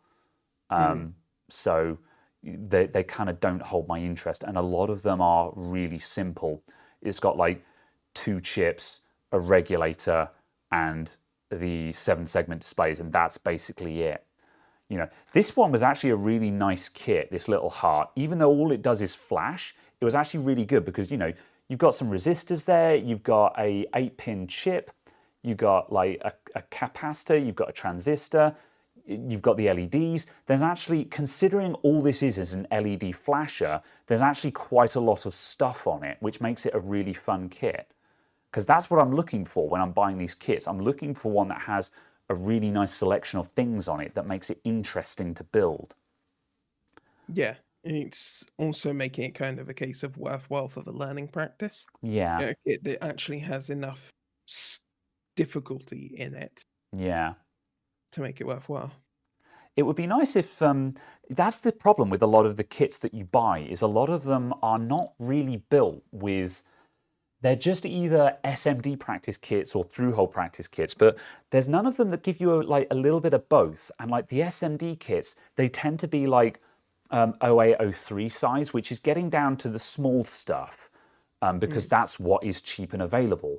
Whereas what would be nice is if someone did an SMD practice kit with like I can't remember the sizes off the top of my head, but like 1208 or 1610 or whatever the next size is up from that, where you've got like large SMD, because that means you can practice the technique of soldering SMD, but the components are big, so it's easy to get started on, and it allows you to practice the technique before you actually do the really small stuff where you have to be really gentle and that kind of Yeah. thing. Could you give us a link for the flashing heart Also kit? Yeah, sure. Let me grab a link for the flashing heart. I can do that. also possibly just a case of a kit that is mostly through-hole with 1 or 2 SMD things, That'd be nice. Yeah. just because it's easy, but you've got the 1 or 2 bits that are slightly more difficult to get the SMD stuff It is. It would down as also be well. nice if they, especially if they sold kits where you had the option of the SMD stuff being pre-done or not, because a lot of the time when you see any kind of kit that has a mixture of SMD and through-hole, quite often the SMD is pre-done and they've left just the through-hole stuff for you to build. And I'm just like, oh, I would have had fun doing the SMD as well. Like I think that was the case with the last oscilloscope I did. The SMD stuff was pre-done. Mm, How the hell do I make affiliate links on Banggood? I have got the account for it. I need to do this properly.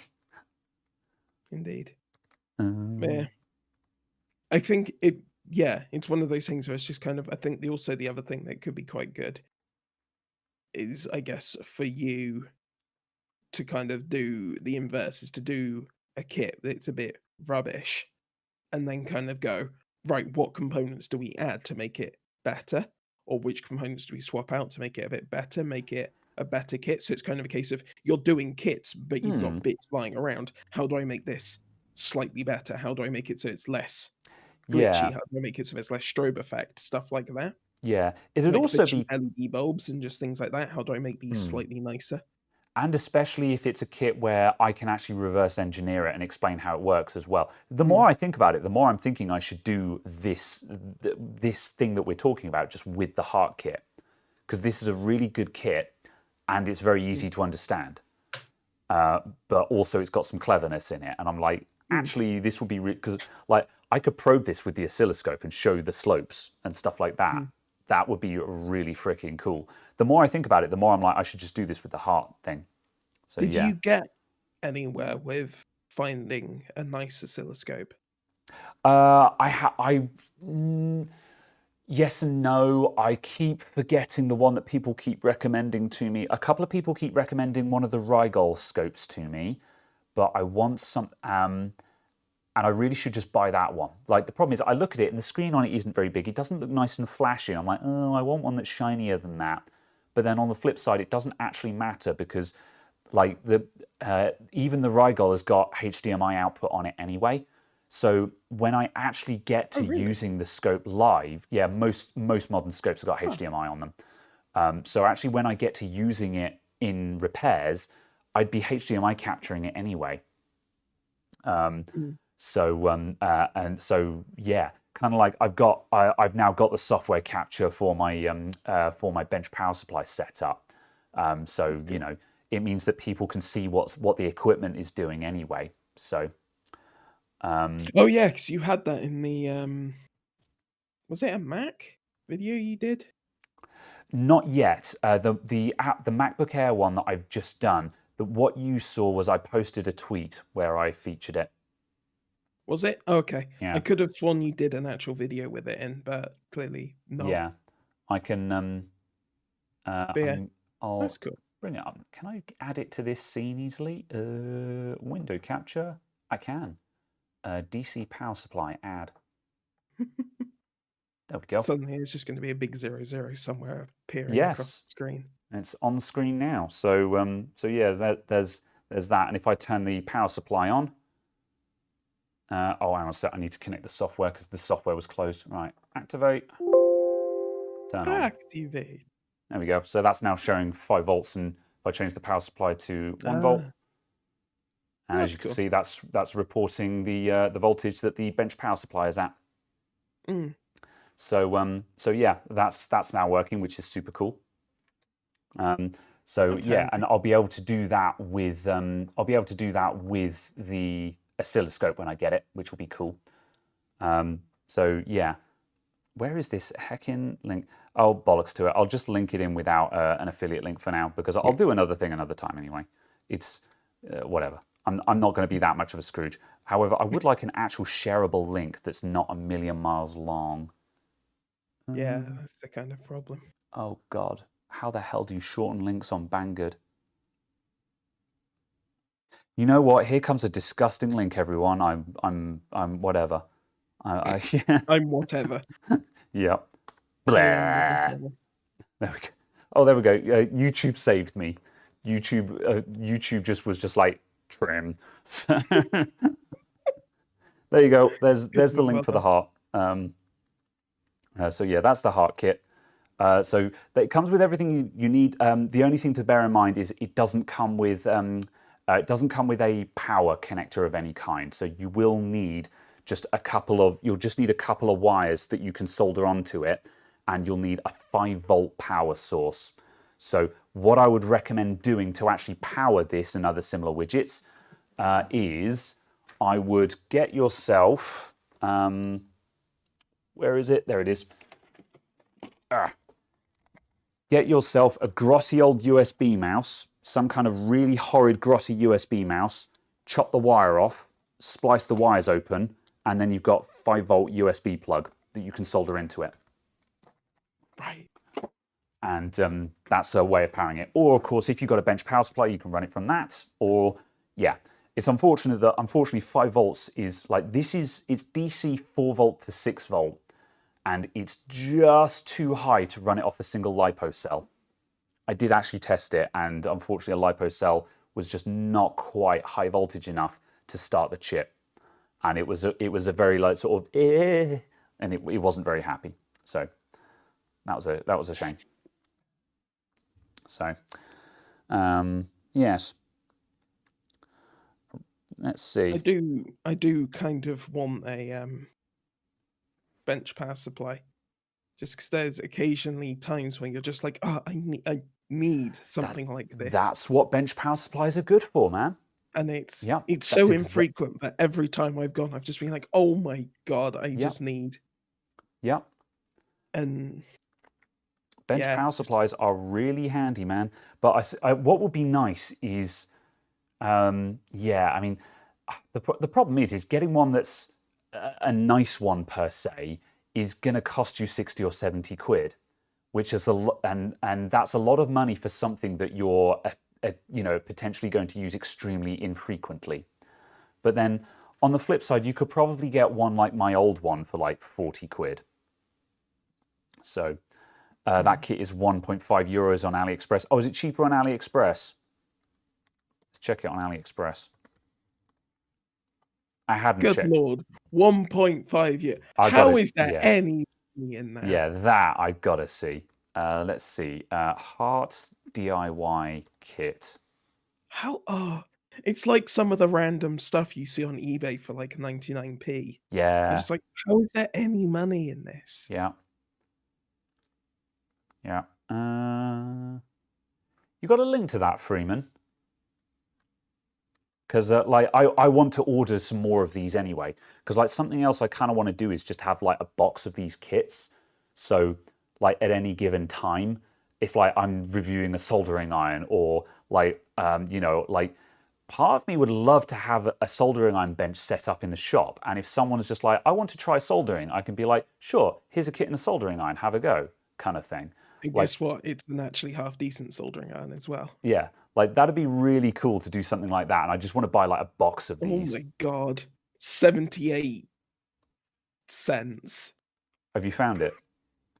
It's you've been tagged in Discord General. Oh, Discord General. Okay, hold on a sec. But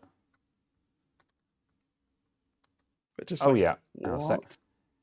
Good grief! Yeah, 57p.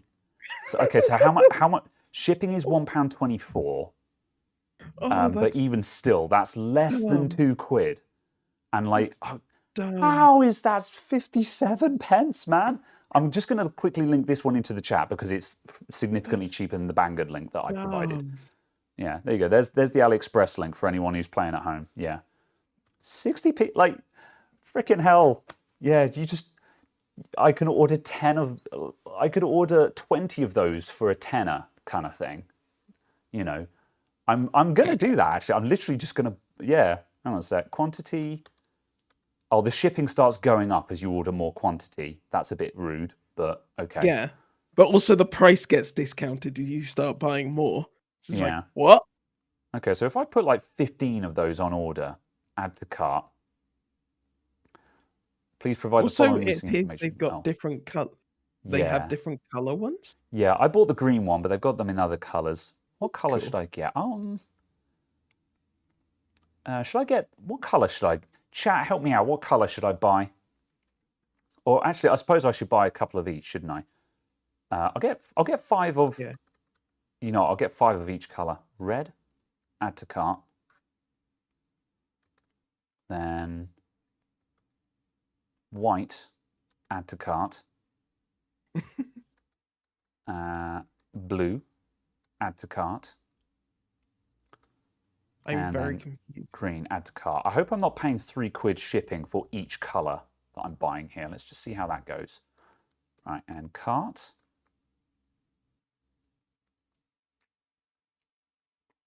Okay, right. 5 of each. Buy from this seller. I've got to sign in. Sorry, this isn't very exciting to watch, chat. I'm just doing a thing at the moment. I hope I hope you guys are kind of along for the ride here. Take the LEDs off and install RGB ones. That's kind of a cool idea.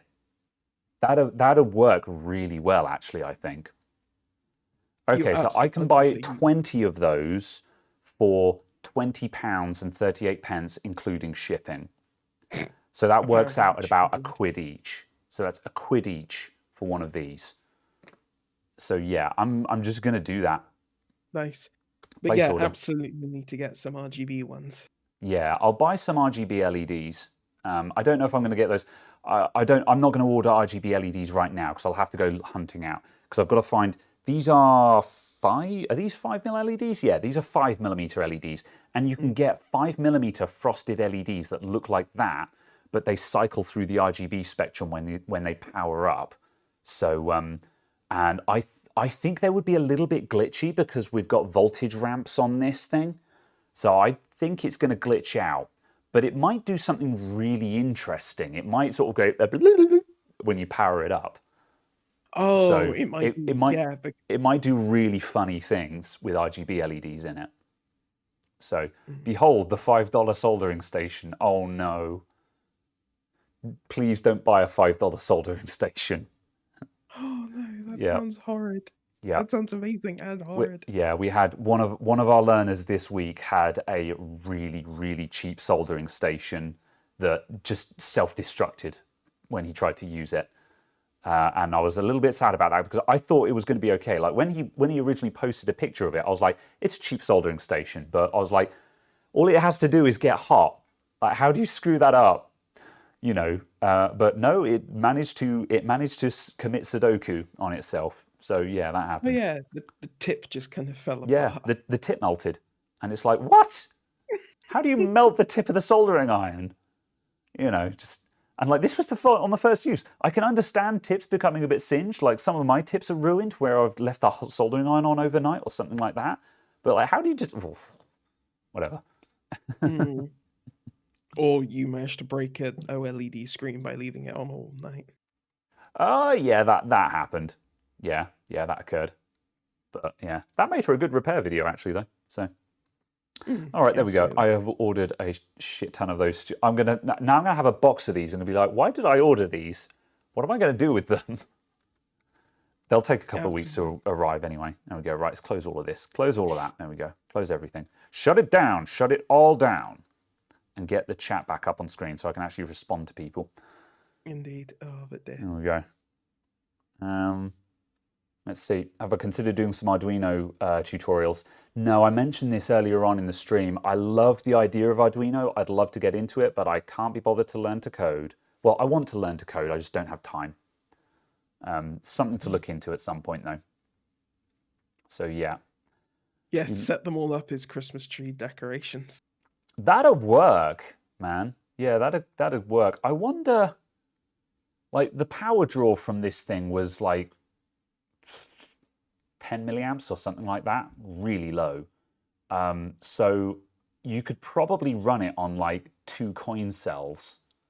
So if you bought like a double 2032 coin cell holder, soldered that onto the back of it and just double-sided taped it, and it'll probably run on that for ages. And then, yeah, you could use that as a tree ornament. But the problem is you'd have every day you'd have to come in and turn 20 of them on and off. So it's just, you know. Or you wire them together and have a single on-off. I guess you'd have to have wires running between them. So they'd basically just be Christmas tree lights at that point. But, well, yeah, I guess there's nothing wrong with that. You know, if you bought like a 2-core wire, so there was a single wire with 2 cores in it, then yeah, that's certainly possible. And the amperage is so low that you could use really thin, fine wire that would hide. So there we go. It's mid-March and we're discussing Christmas tree ideas. It's time for Christmas tree decorations in March, everyone. I'm sure there's some other festival that one can use it for as well. Yeah. It's more time appropriate. Let's see. Ooh, 120-volt soldering iron in a 240-volt outlet. I wonder. Just melt. Yeah, I mean, it was. No, I don't know. It was bought from Lidl, I think, or Aldi. I wonder if it was one thing that came up. When we were talking about this soldering iron in the Discord chat when it happened, and we were discussing about this. And I also shared a story of a friend of ours who had bought a really, really, really cheap hot air station. It wasn't actually a station; it was just a hot air gun, and all the controls were built into the handle. And it literally just melted the first time he used it. And someone in the Discord said it was probably a 220-volt unit. And on the spicy 240 volts that we have in the UK, it was just overvolted, which is why it self-destructed. Wonder if it's the same with that iron. It's a 220-volt iron, and 240 volts wasn't enough for it to explode, but it was enough for it to just run too hot and melt itself. So yeah, it's Sai that mentioned that. Yeah. There you go then. So that certainly sounds possible. Interesting. Someone else just asked, when will I post the video about the 2 monitors? That's the next video in the queue. I'll probably be editing that this weekend. Because I recorded 2 videos around the weekend. Yeah, I recorded 2 videos last Saturday, the monitor video and the PineSil video. But I edited the PineSil video first because I did that in one take. I did it in 1 hour, 1 take, which is the easiest possible video to edit. Whereas that monitor video took about 4 hours or so, and there's approximately 20 video shots for it. So not 20 takes, but shots. It's all segmented where I've stopped and started the recording multiple times as I stopped and started during the day. And videos like that there's 2 types of videos that are very difficult to edit. Videos where you've got lots and lots of files for them because you have to go through them all and go, okay, this was the bit where I was doing this was the bit when I was doing this was the bit where I did this up but then fucked it up and did a retake of it. You know, and the other type of video that's really difficult to edit is when you've had a friend around and you've got 5 hours of footage. That's also very difficult to edit. So yes. Simply Austin, beautiful hair. You should double the shop as a barber too. Thank you very much, my dude. It's funny you should say that. I did the irony that the new shop before I was here was a hair salon. The irony of that has not escaped me. That I'm using an ex-hair salon to cut my hair. So let's see. Yeah, noob fixer. You do PHP dev and a bit of Python. You don't mind the code. Yeah, that's regarding the Arduino stuff. I really want to learn it. It's not difficult, but I just got to do it. Anyway, yeah, that's about that. We need a new topic, I think. It's like, I was going to say, you were saying about like 8 hours of video. It's like doing the water cooling video. Yeah, absolutely. I mean, yeah, it's really tough. It's yeah, mainly just because it's very difficult to describe, and also one of the things that's really annoying about I still got a love-hate relationship with Vegas 14, and one of the problems with Vegas 14 is when you're playing back your footage, you can play back at high speed. It does support that. However, it doesn't auto level the tone, the pitch. Oh, it doesn't doesn't auto pitch shift pitch. it. Yeah, it doesn't auto pitch. So that means when you're watching at high speed, you've got chipmunk voices, which is very distracting. So it makes it very difficult to edit in at high speed. And also the other thing I've noticed when I'm trying to edit at high speed, it makes it a lot harder to detect dead space in the video. Because where I'm watching back at, say, 1.5 times speed, there might be a pause that I don't notice because I'm at 1.5 speed. But when you're watching it back at 1 times speed, that pause is actually uncomfortably long, and I would normally have chopped it, you know. So yeah, I'm not very good at editing at high speed. So that is also an annoying thing. Although one thing that I have discovered, thanks to Dave Jones actually tweeted it out, Dave Jones from EEV blog, I discovered a utility called Vocoder, V-O-U-C-O-D-E-R, Vocoder. And it's a third-party utility that functions as a plugin in multiple different sources, kind of like FFmpeg, but it provides hardware video encoding to like multiple programs that do not have hardware video encoding. So I can now export from Vegas 14 on NVENC, which has basically slashed my export times down, which is really nice. Previously, for me, if I did, say, a half-hour video, Vegas would take about 40-45 minutes to export it, whereas now I can export it in about 15 minutes or so. So yeah, it's really, really nice. That's impressive. Yeah, and it's pure magic. All you have to do is you just install the app, and then it sticks a plugin in your Vegas plugins folder, and bam, that is available as an encoder to Vegas now. And Vegas doesn't need to know anything about what it's doing. All it has to do is pass the frames to Vocoder, and Vocoder processes it. It's not perfect.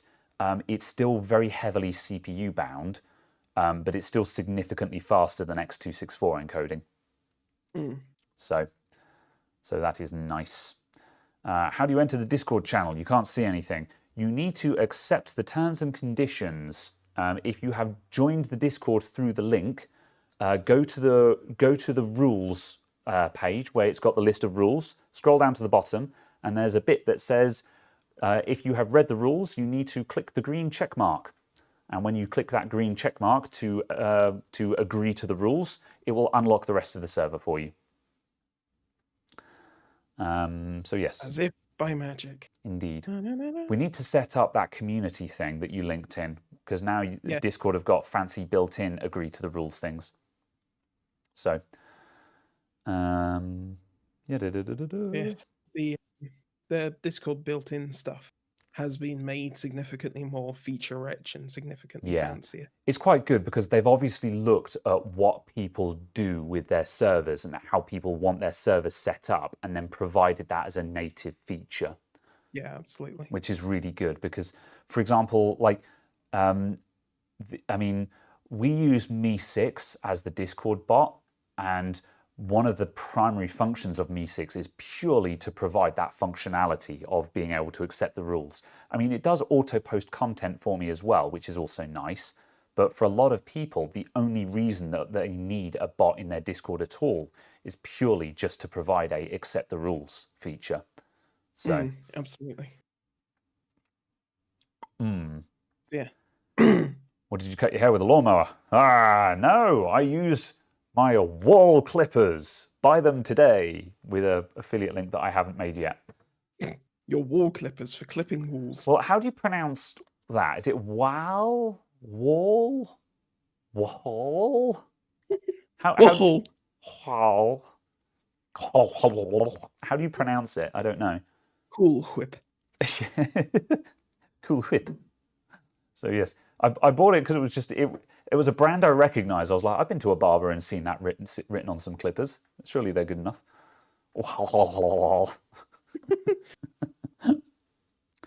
Any guidance on your favorite board repair resources? Honestly, not many. I've watched YouTube videos, and I learned board repair by watching a lot of early Lewis Rossman. So like Lewis Rossman videos from like 2013 to 2016, that kind of period, where he was working on mostly non-retinas and he was still editing his videos. He does edit videos now and then these days still, but just it's not the same as his old videos now, which is not to say his content is no good. It's just he's kind of done it all before. That's, yeah, Lewis Rossman suffers big time from I've done it all before. How do I keep providing new content? So. And also the other thing, certainly if you're looking specifically at Max, I think it's on his website. He has all of his videos filtered by fault type and also by model type. Yeah, they've started making a wiki for it, which looks really hecking cool. So yeah, the only slight issue again is with learning from Lewis Rossman is it's all Apple only. But then on the flip side, I learned to do non-Apple devices by knowing how Apple devices work. Because when you start looking at a non-Apple laptop, you see that it's actually all the same. If anything, a non-Apple laptop is simpler. So if you can get your head around how a MacBook logic board works, then you will be able to understand a basic logic board as well. Because if anything, they're more simple. Like for example, the HP Omen that I was working on this week, it had low impedance on the main power rail, which would have been the equivalent to the infamous PP-Bus G3 Hot, except PP-Bus G3 Hot is a regulated power rail, whereas on non-Windows laptops, the main power rail, which I refer to as V-in, is unregulated. It's just 19 volts from the charger. Whereas on a MacBook, it goes through a regulator before it becomes the main power rail. So again, it's the same thing, there's just no regulator in front of it. So yeah.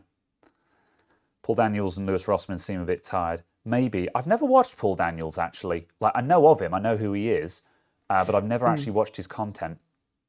Northridge Fix has a good variety. I need to watch more Northridge Fix as well. I'm subscribed to him, and like I got a shout out from him recently, but I don't actually sit and watch his videos very often just because, again, lack of time. One of the few, when I sit down to watch YouTube, I generally watch entertainment channels more than, how should we put it, drier content, if you see what I mean. Educationally type stuff. Yeah. The closest I get to the more educationally focused stuff is Big Clive, but then Big Clive is just so chilled and relaxed that it's a pleasure to watch him anyway, if you see what I mean. But yeah, when I get home and I'm tired and I just want to relax and watch some YouTube, I kind of want to watch something that's a bit more entertainment focused. And that's not, you can't just watch work. Yeah, exactly that. That's the problem I have. Oh, Ben Eater for days. Ben Eater is a great channel. I need to watch his latest video about PS2 keyboards. He's secretly building an x86 PC. You watch him. He's secretly building, like, he's done the processor, he's done the graphics card, he's just done a keyboard. You mark my words, he's building a whole PC. So and yeah, then kind of slap it all together and like, ta-da! Look, I built a PC. yeah. Northridge just posted a 3090 repair. That sounds interesting. I need to watch more content on graphics card repair as well, because I definitely want to get into that. Yeah, I was gonna say I'm based off of Spud and is it Lammy in the Yes. Discord? Yep. There Yep. is great Both. success on that. Yep. Yeah. Spud Nugget has been. Spud Nugget has.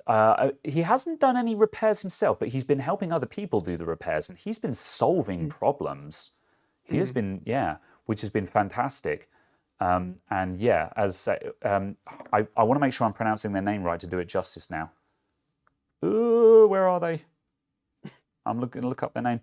And also, I think it's also worth giving a shout out to, yeah, it was Lamens J. I don't know how you pronounce your name. I'm sorry.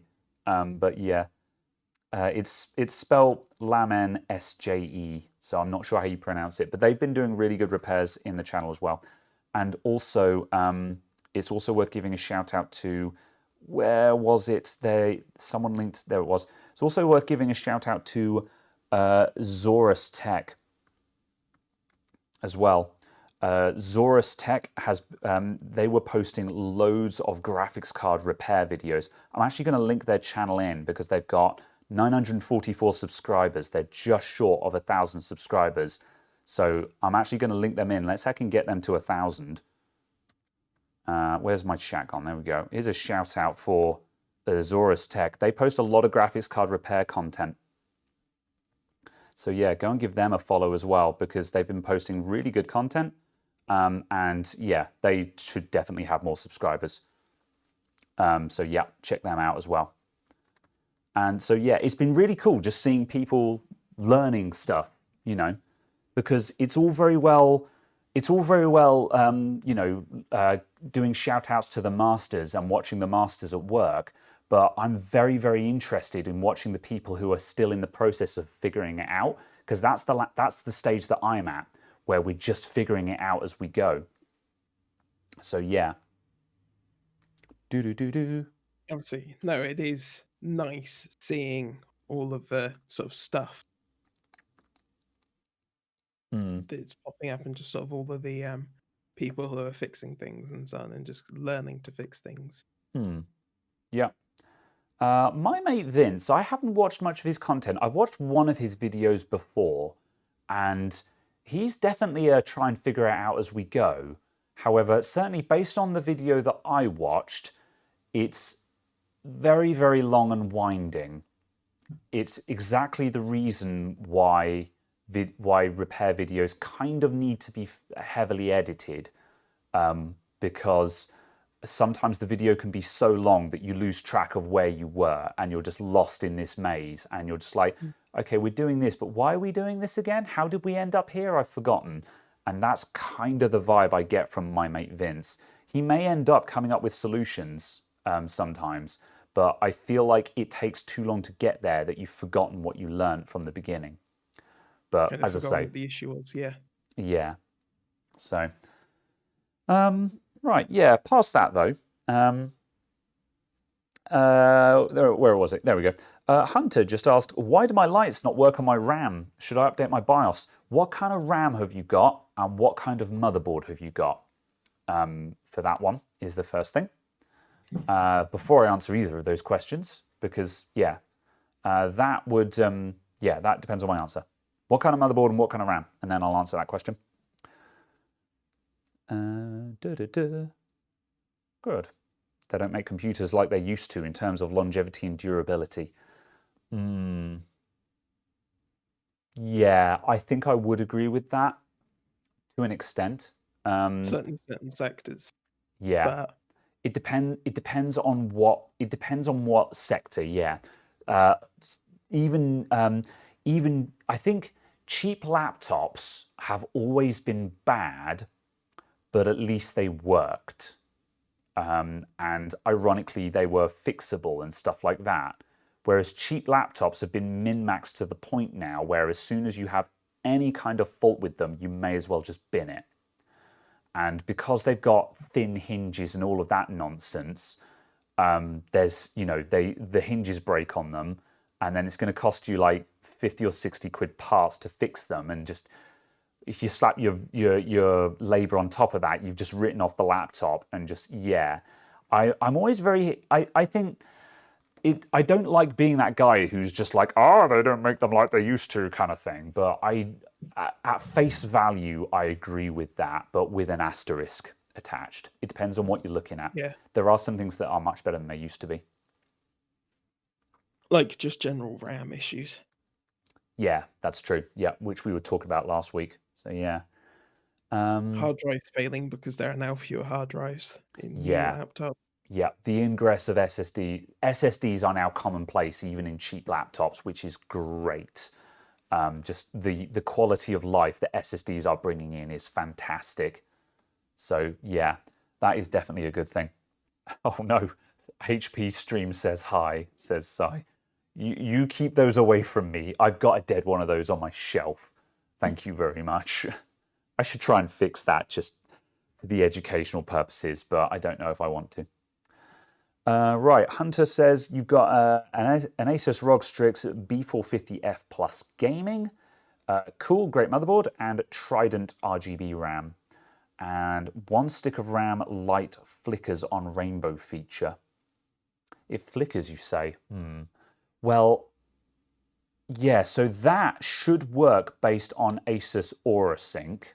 You should be able to use AuraSync to program the RGB on that RAM.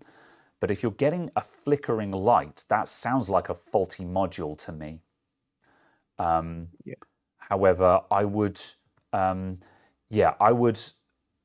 think a BIOS I don't know. I don't think a BIOS update is going to help you. You could try it. Like, I think a BIOS update is a good idea on an AMD motherboard anyway.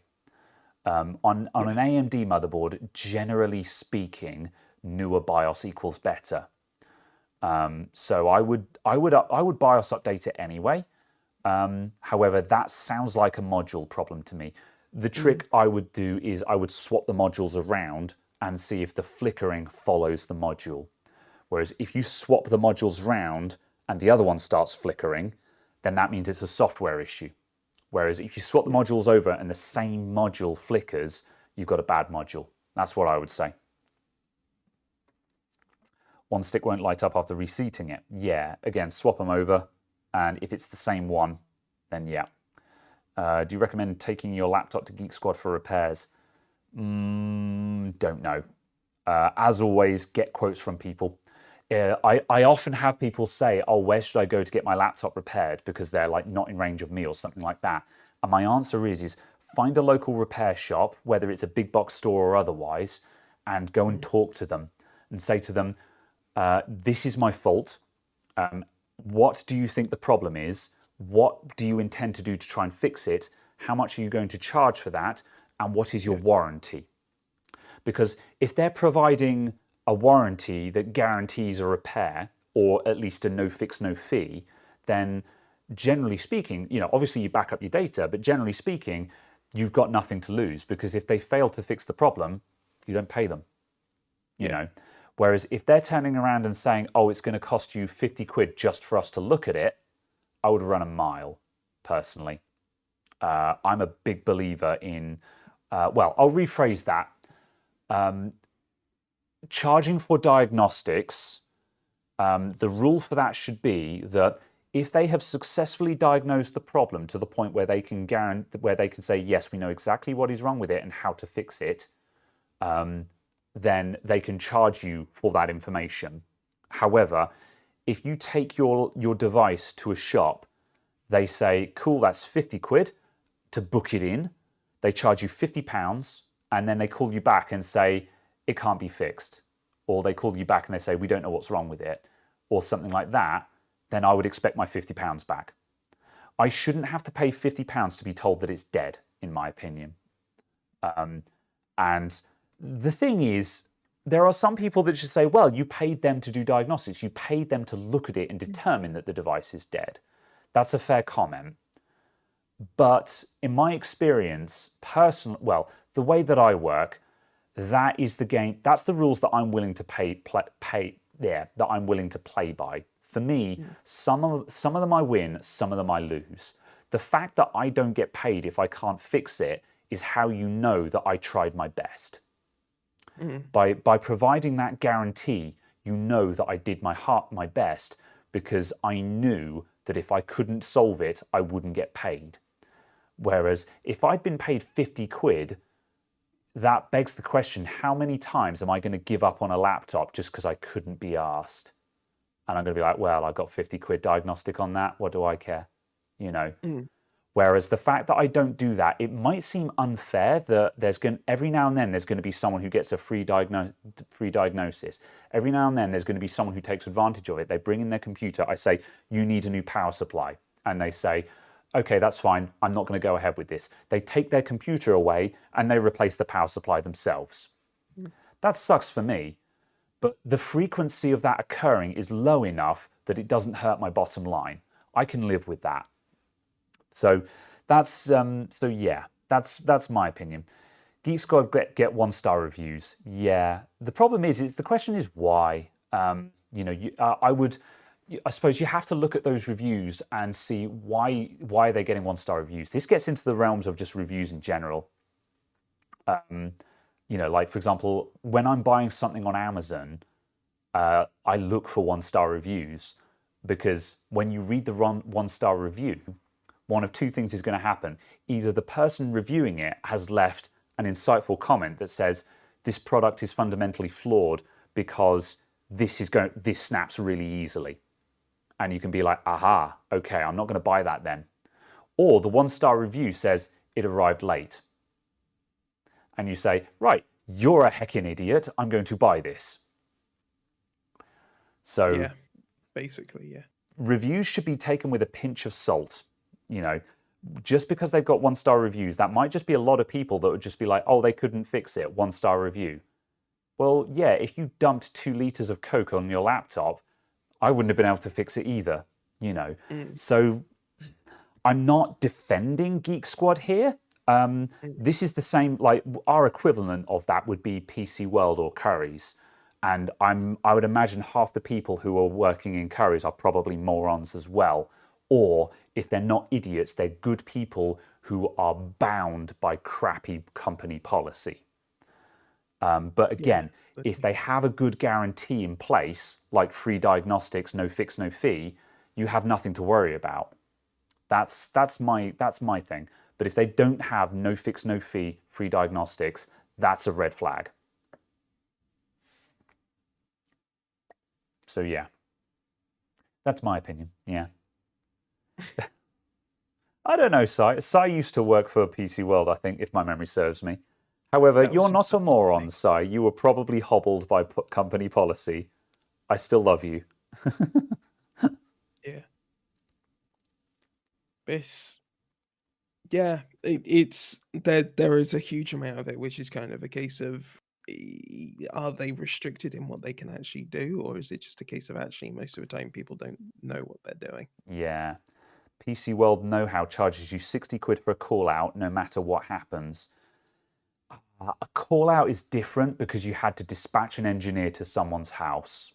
When it's a call out, I do agree with the call out fee. Although I can't help but feel that 60 quid is a bit steep just for the call out. I feel like if they were unable to resolve the problem, it should be discounted slightly, just as a, we've got to charge you something because we paid someone to drive out to your house. However, we understand the fact that we failed to resolve your issue. Let's go halfway here, So I was, so yeah, call outs are a different matter, I think, because someone had to drive out to your house for it. But again, I do think 60 quid sounds a bit steep.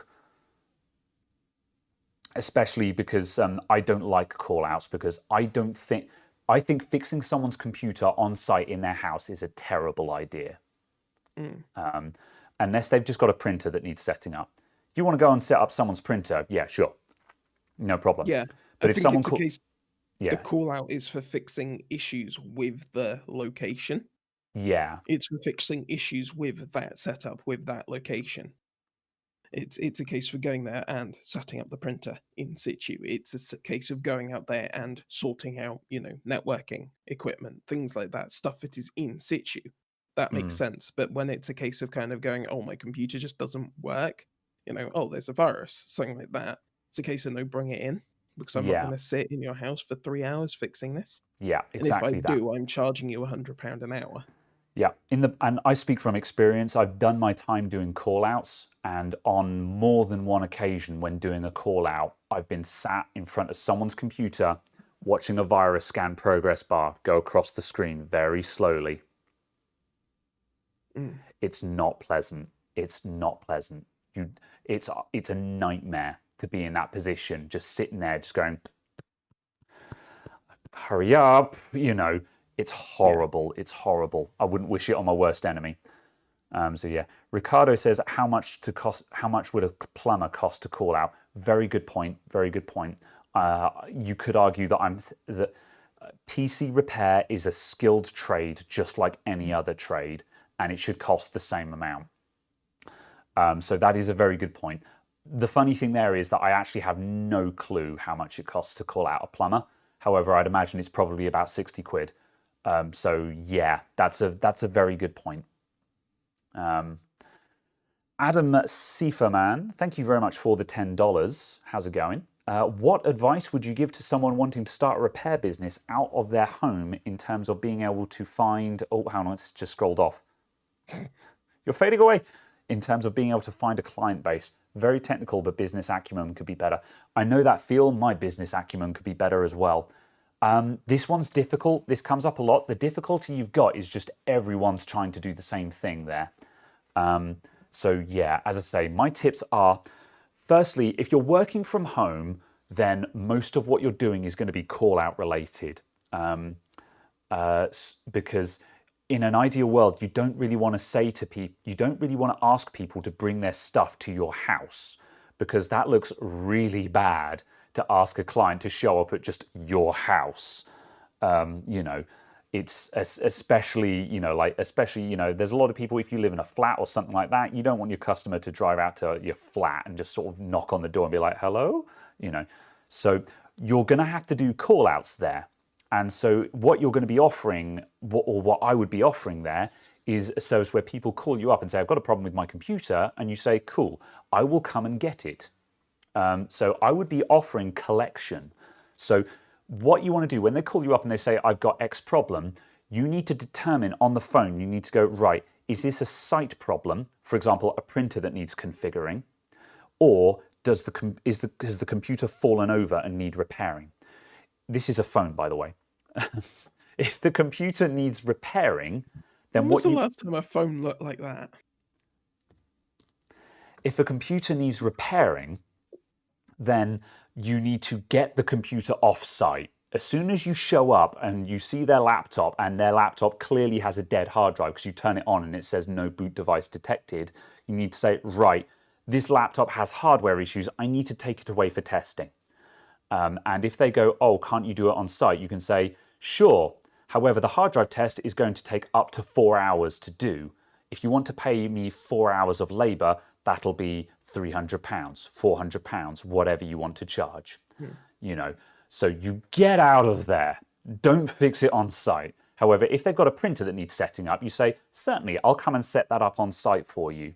And you do that, obviously, in a socially distanced manner because we're in a pandemic, etc., etc., etc. In order to build up a client base, that's the tricky one, is finding clients. For that, you want to be on the social medias. You want to be on Facebook. You want to be on the local Facebook groups. You want to see if there's a local Facebook group for your town, your county, your whatever, your block, whatever they do in America. Like in the UK, there's Facebook groups for towns. So for example, my shop is in Shaftesbury. There's a Shaftesbury Facebook group. What you want to do is sit in there, and if they allow advertising, you can just stick a post there saying, hi, my name's XYZ, I'm offering computer repair to people. I'll come and get your computer, fix it, and then bring it back to you for a very reasonable cost. Here's my number. And you keep your eye out for people saying, I've got computer problems, who can help? Who can help me? And you reply to that and you say, hi, I'm Joe Bloggs, I do computer repairs. Here's my phone number if you want to call me, or you can direct message me on Facebook. And then you make sure you're on WhatsApp, and then Twitter's probably not so good for it, but yeah, I think Facebook is probably your friend there. When I was doing this, I used to do leaflet drops. I've done 2 stints of being self-employed working from home, and on those occasions, I went to my local print shop. I made up an A5 leaflet, doubled it so it was 2 on A4, printed that out, went to a print shop, and ran off 200 copies on their photocopier. And then I cut them in half with a guillotine. I now have 400 leaflets that cost me about £3 to make. And then I spent an evening with my headphones on, walking around the local neighborhoods, putting them through letterboxes. And if you only get like 1 or 2 call outs from that, then you've broken even and you've made some money. And that's a start. However, I hear these days that Facebook is the best place to be for this, and I could certainly believe it. So, and Google Maps. Google Maps, is yes. doing well. Google Maps, Google Maps, Google Maps. That's a very good point. So I think that's probably my best suggestion there. Having a shop is great, but when you're starting out, that shop needs to be dirt cheap to run. And I know this because my one was. My old shop, the rent on that was £330 a month. And someone else can run the numbers on that if you want. And so that meant that the shop overheads were extremely low. So I didn't actually have to do much just to break even. And if you can get a nice shop on a street that has good footfall, then the old adage of build it and they will come applies. So yeah, I think that's about it. That's all I got to say on that one. The other thing I'd suggest is being set up for doing remote stuff. Yeah, oh yeah, that's a very Just good point. being aware of how to guide someone through getting set up on, Windows Quick Support or something like that. Yeah, yeah. You know. Or get yourself a premium account on I've forgotten the name of it now. Not sure Like my TeamViewer. TeamViewer, that's the one. Yep. Log Me In or something like yeah, that. Any of those types Log of Me In or TeamViewer. Get yourself a services. premium account on that so you can have a custom URL. And when people call you up, you can say, cool, I'm going to send you a link for remote access. Click on this link, click yes, and then you can remote into their computer and charge for that session. Now, obviously, when you do that, you need to be very careful that you do it professionally because, of course, that's exactly what the scammers do. So you have to make sure that you're doing everything by the book, and you have to be very clear with the customer on what you're doing, what you want to do, how much you're going to charge for it, so you don't hit them with unexpected fees. So yeah. Yeah, that's about it, I think. Can't use TeamViewer because they blocked you about 3 years ago. Yeah, use another one then. Log Me In from, or Hamachi Log Me In, whatever. Supremo, haven't heard of them, but yeah. Scammers use all of them. Yes, agreed. So the tech support scam where someone calls up and says, I'm from Microsoft and you've got a problem with your computer. I get at least one person a week on average in the shop who has been had by that scam. And every time they bring their computer in for a checkup, I see all of the remote access programs. Not all of them at the same time, but every time it's a different one. So it's never one single access program. AnyDesk, yep, heard of them. Yep. So yeah. The other thing you can do if you wanted to is there is just Windows Remote Assistance built into Windows that allows you to do basically the same thing. Yeah, I've never used it, so I don't know enough about it. So I can't really offer any kind of insight there, unfortunately. No, indeed. I should do videos screwing about with scammers. I can't be arsed, man. I can't be arsed. Yeah, in a way, I think there are other channels that do it better, that go to the trouble of setting up booby-trapped VMs and stuff like that. Sorry, my computer just told me, oh yes, sorry, you can't do this because you're using Windows 10 Home. I'm like, excuse me? I'm using a Pro key. I have a Pro. How bizarre. Odd, yeah. Activation went no, but whatever. Fair enough. Right. I think it's probably time to wrap up because we've actually gone massively over time. We're at 2 hours 20. Oh well. So yeah, I think it's a good time to wrap up today. Um, so yes, let's see. Good reputation is the best marketing. I agree with that. Yeah. Reputation does help a great deal. It depends on where you are, how effective that is. If you're in the middle of a city, then it's probably going to be less effective just because of the sheer size of your potential market share, your potential audience. However, Shaftesbury is a small town. People talk. And yeah, most of my customers come in and say, "Oh, you've been highly recommended." I'm like, "Cool, thanks." They often say, "Oh, Joe Bloggs recommended you.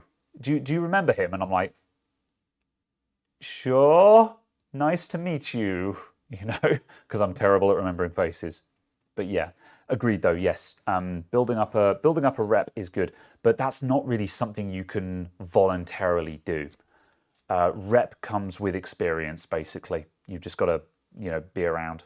So yeah. And being and being honest and open Yeah, with what honest, you're doing. open, transparent. Don't be afraid. Don't be that guy who's like trade secrets. When you diagnose someone's computer, don't be that guy that's just like, I'm not going to tell you what's wrong with it. I'm going to keep that secret until you've paid me. It's just like the fact that they've come to you with a broken computer in the first place, they're not going to fix it themselves, man. And if they happen to walk, then fine, good for them. Like I say, the frequency that occurs will be low enough that it's not going to matter to you. Whereas if you say to people, this is exactly what has happened, you have provided proof that you know what you're talking about and you're not just trying to scam them. So yeah, agreed with that. Wix website and SEO gets you on Google Maps and business, about £6 a month and looks more professional. That's not a bad idea. If you're not savvy with building websites, £6 a month is quite cheap to get a slick setup. So yeah, that's cool. And last one, air dusters versus air compressors. I use an air compressor. I run my air compressor at about 6 bar or so, which is probably a bit strong by some arguments, but then by the time you've started blowing out a computer case with it, the pressure very quickly drops as you start draining the tank anyway. I have got some cans of compressed air on hand, and I use them now and then just for when, because the compressor is now in the kitchen, not near the repair bench, so I have to carry stuff over to it. And so if it's just like a tiny little laptop fan or something like that, I'm just like, I don't need the compressor for this. I use a can of compressed air. And I use this can of compressed air. It's the first time I've used canned air in a long time. And I'm like, this is pretty bollocks, isn't it? So compressors are vastly superior, in my opinion. Just don't run them at a high pressure. Yeah, just don't go bonkers with the pressure. And obviously, like, don't put it on the fan and make the fan go up to 1 billion RPM. When you're actually blowing out fans, just hold your finger between the blades to stop the fan from spooling up. Just common sense stuff, people. Come on. Also, it's worth making sure you've got one. I can't remember what it's called, but it's got the thing that when the air is compressed, the water is taken out. Because obviously, when you compress it, you're effectively increasing the Yes. humidity. Yes. And if you have a compressor, don't forget to drain the tank regularly. Ask me how I know. It'll be in the next behind the scenes video. However, that video is awaiting for more content. There's not enough content to make the video yet. But yeah, no. when you see that video, it's when I drained the tank on my compressor when I moved it, I opened it up and it just went, and I was like, oh no. So yeah, ooh, yeah.